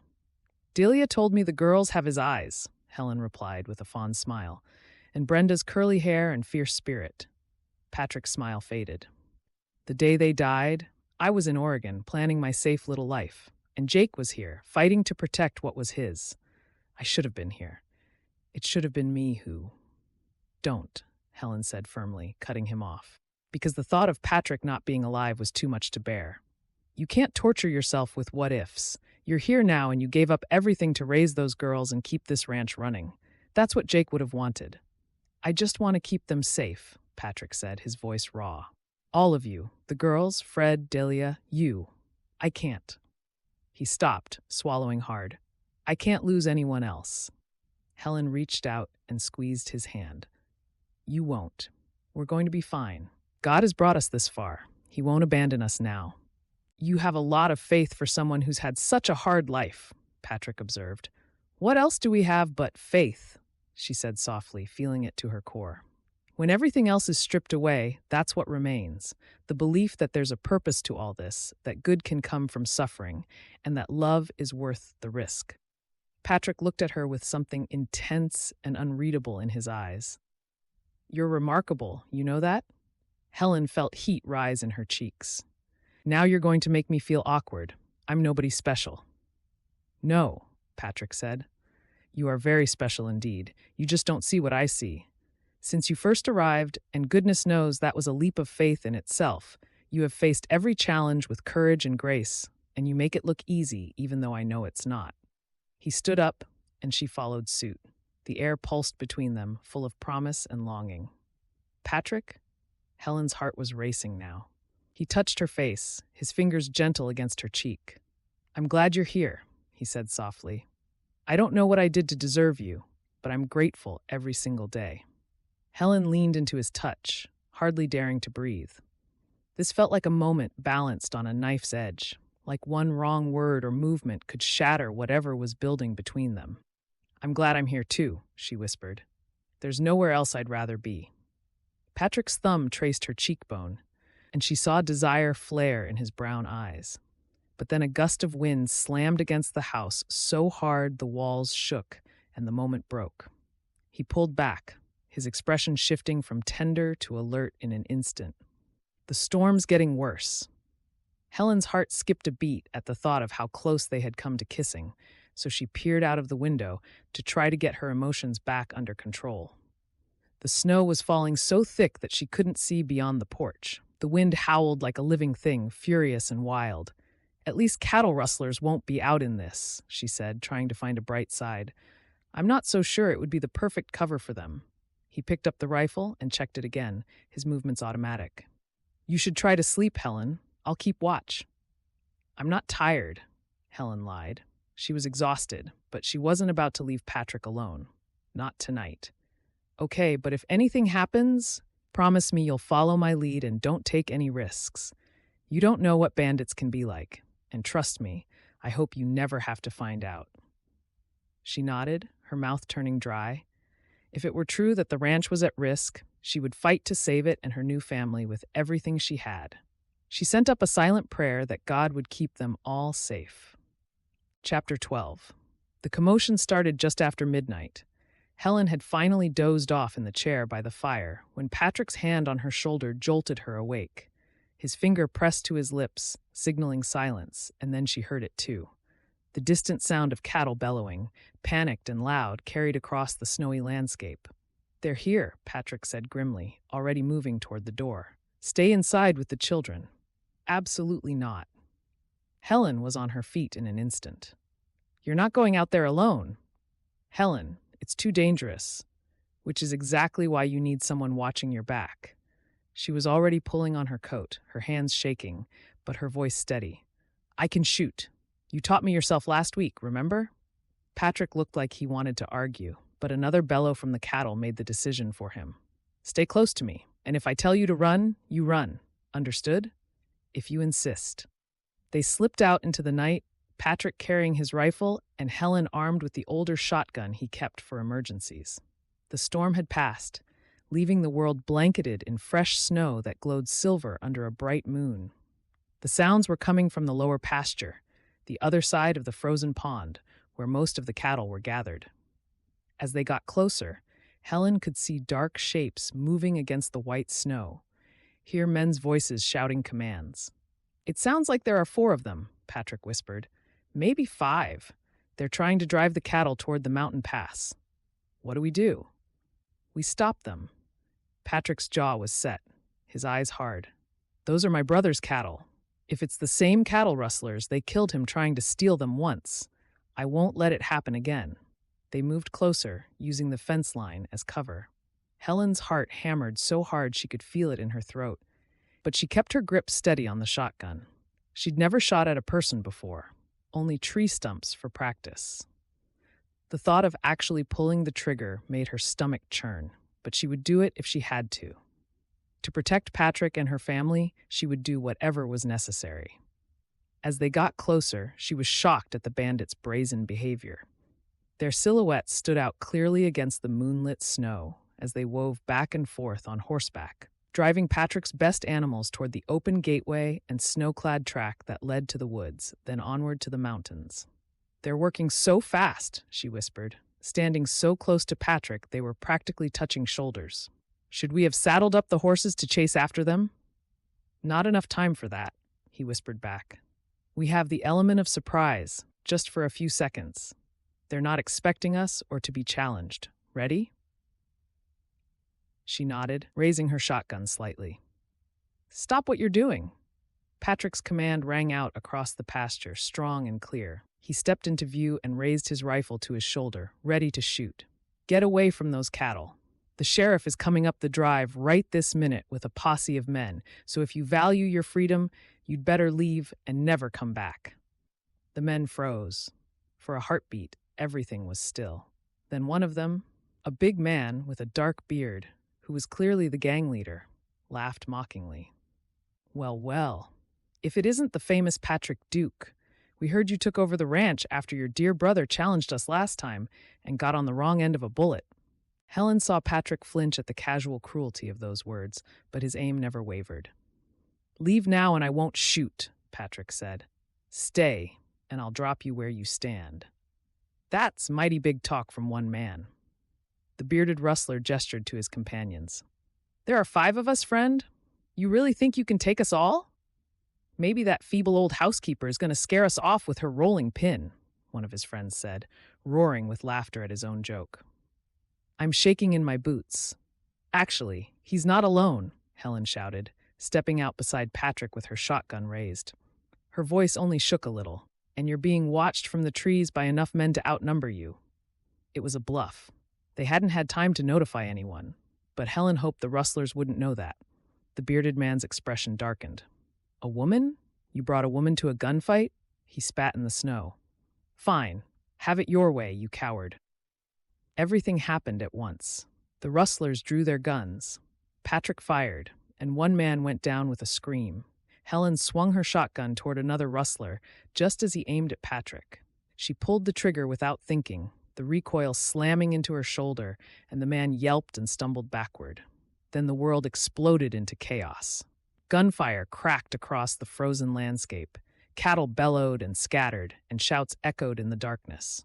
Patrick was firing and reloading with practiced efficiency, but they were badly outnumbered and no longer had the element of surprise. Helen aimed at another rustler, but before she could fire, something burned across her left shoulder like a brand. She cried out and stumbled, the shotgun falling from suddenly numb fingers. "Helen!" Patrick's voice was raw with terror. Everything seemed to slow down. Helen looked at her shoulder and saw blood spreading across her coat, dark against the pale fabric. Strangely, it didn't hurt as much as she thought it should. The flesh just burned, as though she'd brushed against a hot stove. "I'm okay," she gasped, but her knees were buckling. Patrick caught her before she hit the ground, his rifle forgotten as he lowered her gently to the snow. His face was taut with fear, and his eyes were full of anguish as he yanked his cotton neckerchief off and pressed it against her shoulder, trying to stop the bleeding. "I'm sorry, it's going to hurt, but I have to keep the pressure up. Helen, stay with me. Please God, don't take her too." "It's just a graze," Helen managed to whisper, as dark spots danced in her vision. "Patrick, the rustlers, save the cattle." "I don't care about the rustlers." His voice broke. "I care about you. Helen, I can't lose you. I love you. Do you understand? I love you, and I can't—" "Hands up," a new voice cut through the night. "This is Sheriff Jarman. Drop your weapons." Through her hazy vision, Helen saw riders pouring into the pasture. Sheriff Jarman and his deputies, and there was Abraham Keller, too, all of them with guns drawn. The remaining cattle rustlers, seeing themselves outnumbered, threw down their weapons. "Patrick!" Abraham dismounted and ran over. "What happened? She's been shot," Patrick said, his voice hollow. "We need to get her home now. It's not far. We can carry her between us." Abraham said, "Come on, I'll help you." Helen tried to protest that she could walk, but when Patrick lifted her in his arms, she didn't have the strength to argue. The walk back to the house passed in a blur of pain, and Patrick's voice murmuring prayers and promises she couldn't quite make out. Delia was waiting at the door, having heard the gunshots. She took one look at Helen and immediately went into action, ordering Patrick to lay her on the kitchen table and fetch hot water and clean cloths. "It's not as bad as it looks," Delia announced after examining the wound. A bullet grazed her shoulder. "It looks like she's lost a fair amount of blood, but it's already congealing on the wound, not still pumping out, so it didn't hit anything vital. She'll be fine with some stitching and rest." "Are you sure?" Patrick's face was still deathly pale. "Are you absolutely certain? It won't take me long to ride and fetch the doctor." "I've patched up more bullet wounds than I care to count," Delia said tartly. "Don't you remember, I worked with the soldiers before I became housekeeper for Jake and Brenda. Now get out of my way and let me work." "I'm staying," Patrick said stubbornly. "Then at least sit down before you fall down. You're white as a sheet, and I don't want to have to tend to you as well if you crack your head open falling over." "She's right," Abraham said, guiding him toward a chair. "It's a shock to see the folks we love hurt. Just sit right next to Helen and let Delia work her magic." Helen wanted to tell Patrick she was fine, that it barely hurt anymore, but Delia was threading a needle, and Helen decided to save her strength. The stitching hurt more than the bullet had. Sharp stabs of pain that made her gasp and grip the edge of the table. Patrick took her hand, his grip almost painfully tight. "I'm here," he said. "I'm right here, Helen. Just hold on to me." "Almost done," Delia muttered, working quickly. "There, all stitched up. Now we bandage it and get her to bed." "I can walk," Helen protested weakly. "Humor an old woman," Delia said. "Patrick, carry her to her bedroom and be careful not to jostle that shoulder." Patrick lifted her as if she weighed nothing, his arms careful and gentle, then laid her on her bed, fussing with the blankets until Delia shooed him away. "I'll sit with her tonight," Delia announced. "You go get some sleep." "I'm not leaving her," Patrick said. "Patrick," Helen started. "I'm not leaving," he repeated firmly. He pulled a chair close to the bed and sat down, taking Helen's hand again. "I'll sleep right here." Delia looked between them, a knowing smile crossing her face. "Fine, but if you're staying, you might as well make yourself useful. Tell this wonderful young lady what you've been too stubborn to say for far too long. I'll give you privacy." She headed for the door, then paused. "And Patrick, for heaven's sake, don't wait for another crisis to be honest about your feelings. Life's too short." After Delia left, silence filled the room. Helen could hear Patrick breathing, could feel the tremor in his hand, where it held hers. "You scared me half to death," Patrick said finally, his voice rough. "When I saw you fall, and then the blood. Helen, I thought I'd lost you." "I'm okay," Helen said softly. "It was my own silly fault for shouting at them. I should have just shot them, but I figured they might listen and leave. Don't worry, I'm not going anywhere." "I know, but I realized something out there." Patrick raised her hand to his lips, pressing a kiss to her knuckles. "I've been a fool, so afraid of losing you that I couldn't see I was wasting the time we have together. I've been holding back when I should have told you what was in my heart, and has been for almost as long as we've known each other." Helen's heart was racing now, and not from blood loss. "Patrick, what are you saying?" "I'm saying I love you."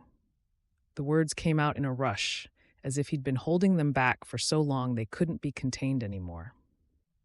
"I love you, Helen Brent.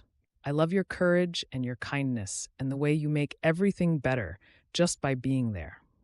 I love how you saved Fred without hesitation, how you jumped into that frozen pond, how you stood beside me tonight even though you were terrified. I love the way you've made this house a home again, the way the children adore you, the way you make me want to be a better man." Happy tears blurred her vision, and she gasped with joy. "Oh, Patrick, you mean so much to me. I would face bandits again in a heartbeat to defend what we have here at Kite Ranch." "I know I'm not much," Patrick continued, the words tumbling out faster now. "I'm just a rancher with 3 children who aren't even mine by blood. I can't offer you fancy things or an easy life, but I can offer you my heart, all of it, for as long as I live." He reached into his pocket with his free hand and pulled out something small that caught the lamplight. Abraham gave me this. It's a lucky charm, passed down in his family. It brought him luck in love, and he thought it might do the same for me. It's yours, my love, if you'll have it. Helen looked at the delicate silver bell dangling from its faded green ribbon. It was beautiful in its simplicity, and the gesture made her throat tighten with emotion. Thank you. I'll treasure it always. Helen, will you marry me? Patrick asked. Not as a practical arrangement or a partnership of convenience, but as my wife in every way that matters? Will you let me love you for the rest of our lives? Yes, Helen whispered, then louder. Yes, Patrick, I love you too. I've loved you for weeks now, maybe longer. I was just afraid to say it, and afraid you didn't feel the same way. Patrick laughed, a sound somewhere between relief and joy. We've both been fools then. He leaned down carefully, mindful of her injured shoulder, and kissed her. It was tender and sweet and full of promise, and Helen felt like her heart might burst from happiness. When they pulled apart, Patrick pressed the silver bell into her palm. This is for you. My promise that I'll love you and cherish you every single day. It's beautiful, Helen said, closing her fingers around it. But Patrick, I don't need a lucky charm. Your love is all the luck I'll ever need. Patrick's eyes were suspiciously bright as he cleared his throat, suddenly bashful. I booked Pastor Fernandez, he said, for tomorrow, Christmas Eve. I did it yesterday before all this happened. I was going to ask you properly with flowers and pretty words, but then... He gestured helplessly at her bandaged shoulder.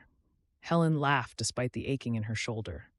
Tomorrow, Patrick? That's less than 24 hours away. Is it too soon? Worry creased his brow. We can wait if you want. I just thought, with Christmas and everything feeling so perfect, maybe... It's perfect, Helen interrupted, reaching up with her good arm to stroke the side of his face, letting her fingers delight in the feeling of rough stubble over his strong jaw. It's absolutely perfect. I don't need more time or flowers or pretty words. I just need you. They kissed again, longer this time, and Helen felt like she was floating. This was everything she dreamed of and more. Not just a home and security, but real love. The kind that made your heart sing and your soul settle. A creak from the hallway made them pull apart. The door eased open a crack, and 3 small faces peered in, illuminated by lamplight from the hall. Are you getting married? Penny whispered loudly. I'm very sleepy, but we heard Uncle Patrick say it. Were you eavesdropping? Patrick asked, trying to sound stern but failing completely. All 3 children shuffled into the room, looking sheepish but unrepentant. We heard the gunshots, Daisy explained. We were worried, so we snuck out of our bedroom, and then we heard Delia fixing you up, and then you were both talking, and we couldn't help listening. Are you really getting married tomorrow? Fred asked hopefully. On Christmas Eve? Patrick looked at Helen, and she nodded, smiling through happy tears. Yes, Patrick said. If Helen's shoulder is up to it, we're getting married tomorrow. The children erupted in cheers so loud that Delia came rushing in to shush them before she realized that Helen was wide awake anyway. What's all this commotion? The elderly housekeeper demanded, but she was smiling. They're getting married, Penny announced, bouncing on her toes. Tomorrow, on Christmas Eve, we're going to be a real family. It's the best Christmas present ever, Daisy added, throwing her arms around Patrick's waist. Fred hung back slightly, his expression uncertain. Does that mean, am I part of the family too? Of course you are, Helen said firmly, holding out her good arm to him. You've been part of this family since the moment you stepped off that train. Nothing's going to change that.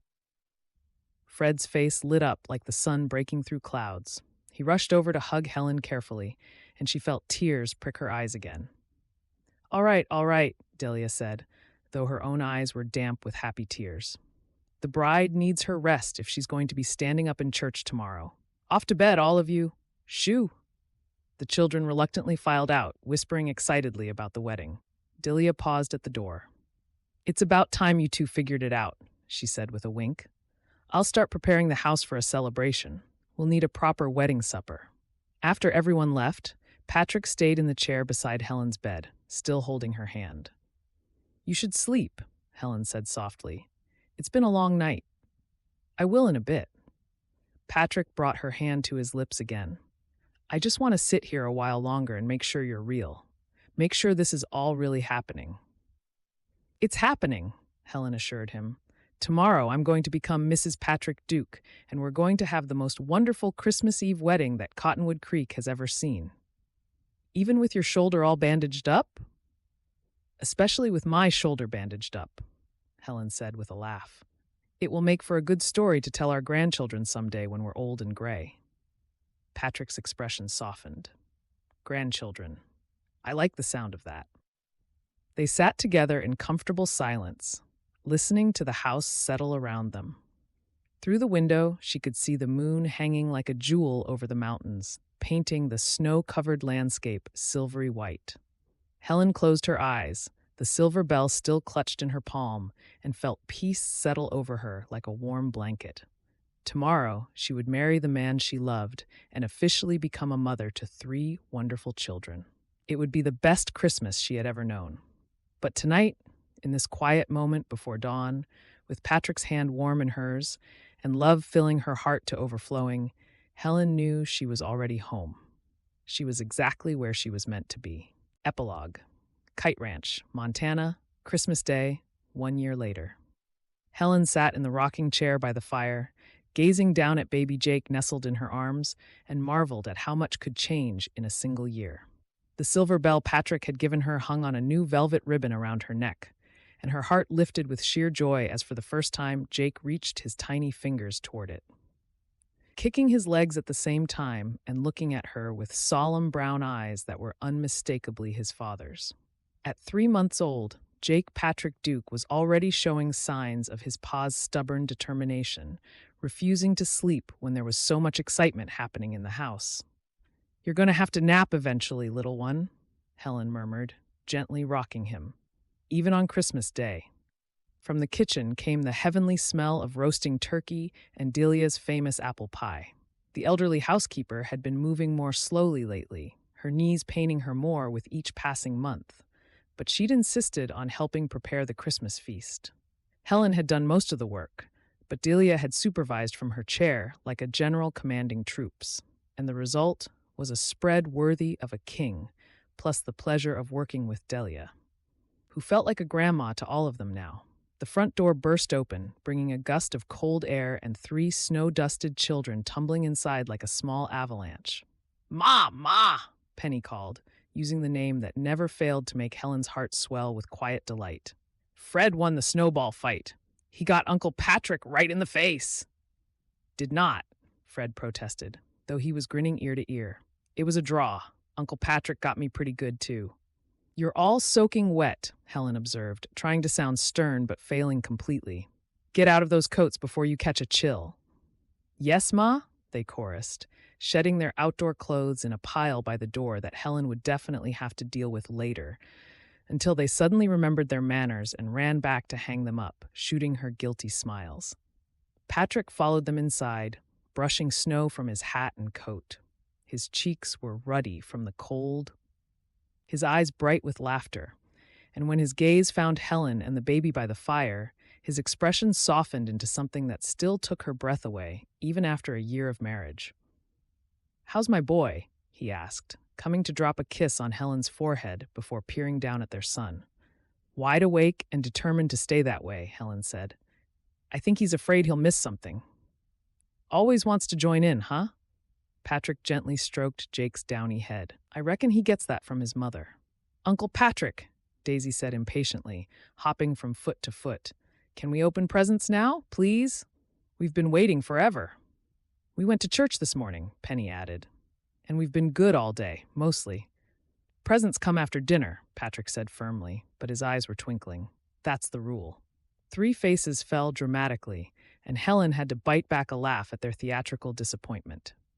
"However," Patrick continued, pulling a folded paper from his vest pocket, "I do have some news that can't wait." Fred's eyes went wide. "Is it?" Patrick's grin answered before his words did. "Sheriff Jarman came by this morning before you were all awake with the paperwork. The traveling judge signed it yesterday." He held out the document to Fred. "It's official, son. You're legally adopted. You're Fred Duke now." For a moment, Fred just stared at the paper as if he couldn't quite believe it was real.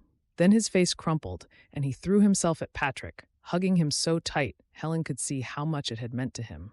"Thank you," Fred sobbed into Patrick's chest. "No thanks needed," Patrick said, his own voice thick with emotion. "You've been ours since the day you arrived. This just makes it official on paper." "Does that mean I can call you Pa now?" Fred asked, with hope bright in his eyes. "It's not that I want to forget about my real parents, but I'd like to call you both Ma and Pa." "We would, too," Daisy and Penny said in unison, suddenly looking serious. "Jake already feels like our little brother, and he'll be calling you Ma and Pa. I know we sort of have been doing it already, but can it be official? Do you think God would mind? Will folks think we stopped loving our first Ma and Pa?" "I think that's a wonderful idea," Delia murmured, dabbing her handkerchief to her eyes. The twins joined the hug, and Helen found herself blinking back tears as she watched her family embrace. Baby Jake chose that moment to let out an indignant squawk, apparently feeling left out, and everyone laughed. They all crowded around the rocking chair, careful of the baby, and Helen felt love so intense it was almost painful. This was her family. These were her children. This was the life she dreamed of during all those lonely years at St. Mary's, and it was better than anything she'd imagined. A knock at the door interrupted the moment. Patrick went to answer it and returned with Abraham and Fiona Keller, both laden with baskets. "Merry Christmas," Fiona called cheerfully, setting her basket on the table. "I brought pies, 3 of them, because I know these children can eat. And I brought news," Abraham added, his expression serious but satisfied. "I heard it from the stagecoach driver yesterday when I was in town. Those cattle rustlers who broke out of jail last month, they were caught in Oregon 2 days ago. All 5 of them, including the ones who." He glanced at Daisy and Penny, choosing his words carefully. "The ones from before. They'll be going to prison for a long time. Real prison, not the local jail. They won't be troubling anyone ever again." Patrick's hand tightened on the back of Helen's chair. "That's justice for Jake and Brenda, then. It took a while, but it came."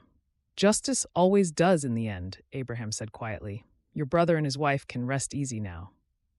"Let's not dwell on sad things," Fiona said briskly, though her eyes were kind. "It's Christmas, time for celebration and joy and entirely too much food." She was right. Within the hour, the house was filled with laughter and the clatter of dishes as everyone gathered around the table for the feast. Baby Jake finally consented to sleep in his crib near the fire, and the candles cast soft pools of light, making the room feel cozy against the gray skies outside. The turkey was golden and juicy, the potatoes perfectly mashed, and Delia's gravy was pronounced the best in Montana by unanimous vote. The children told jokes and stories, Abraham regaled them with tales of Christmases past, and Fiona insisted on teaching everyone a new carol she'd learned. As the afternoon faded into evening and their guests prepared to leave, Patrick pulled Helen aside into the relative quiet near the fire. "Happy?" he asked, tucking a strand of hair behind her ear in a gesture that had become as familiar as breathing. "Never happier," Helen said, leaning against his broad chest in the circle of his arms. "This is everything I ever wanted, Patrick. Everything and more." "Remember last Christmas Eve?" Patrick's voice was soft. "When I almost lost you and we finally admitted our true feelings for each other? How could I forget? It was the best Christmas Eve of my life, even with the gunshot wound." Patrick chuckled and pulled her closer, resting his warm hand over her shoulder where the bullet had caught her. Knowing that it still ached sometimes in cold weather and would likely be a permanent reminder of that night. "Love was the truest Christmas gift I ever found," he murmured against her hair. "You, this family and this life. I didn't think I deserved it, but God gave it to me anyway." Helen pulled back just enough to look deep into his eyes. "Do you know what I used to dream about at St. Mary's? On cold Christmas nights when the wind rattled the windows and I felt so alone?" "What?" "This." Her mouth curved into a smile that melted his heart. "A warm house full of laughter, children who called me Ma, a husband who loved me, and a real family to call my own.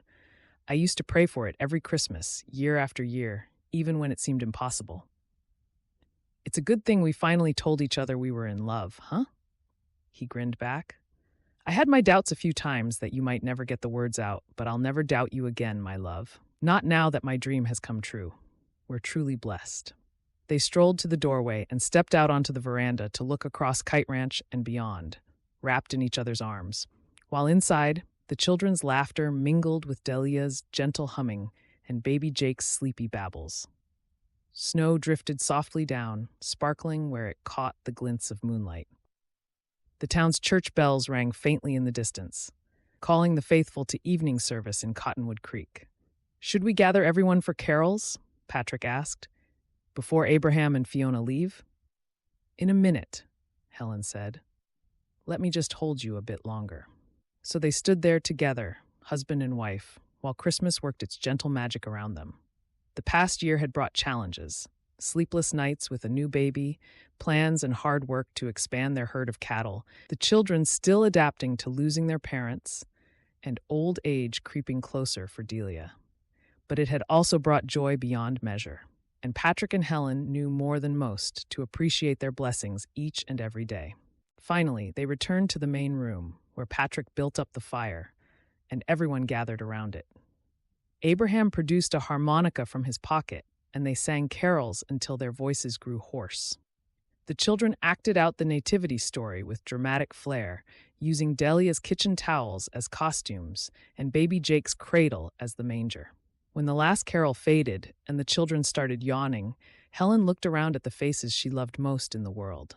Fred, no longer the scared orphan on the train, but a confident boy with a family. Penny and Daisy, who had learned to smile again after losing their parents. Baby Jake, a promise of the future wrapped in a tiny bundle. Delia, who had become more grandmother than housekeeper. Abraham and Fiona, friends who felt like family. And Patrick, her dear husband and true love. The man who had given her not just a home, but a place to belong. "Merry Christmas, everyone," Helen said softly, touching the silver bell charm at her neck that she now wore with her mother's locket. "Here's to family, good friends, and being grateful for all God's many blessings." "Merry Christmas," they echoed back, voices overlapping in joyful harmony. Outside, the Montana night was cold and clear, with stars scattered across the velvet sky like diamonds. Inside the Kite Ranch homestead, a family built not just by blood, but by choice, love, and by the grace of God, celebrated the greatest gift of all, each other.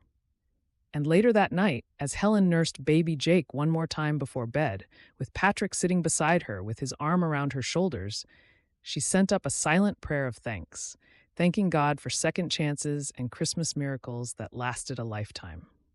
The end. Thank you for listening to this free audiobook, and we hope you enjoyed it. Martha Gillcrest writes clean romance stories that sweep you away to when times were simpler, with plenty of love and adventure to entertain you. If you enjoyed this story, be sure to like it with a thumbs up and subscribe to this channel. That way, you will always know when a new audiobook has been added for your listening pleasure.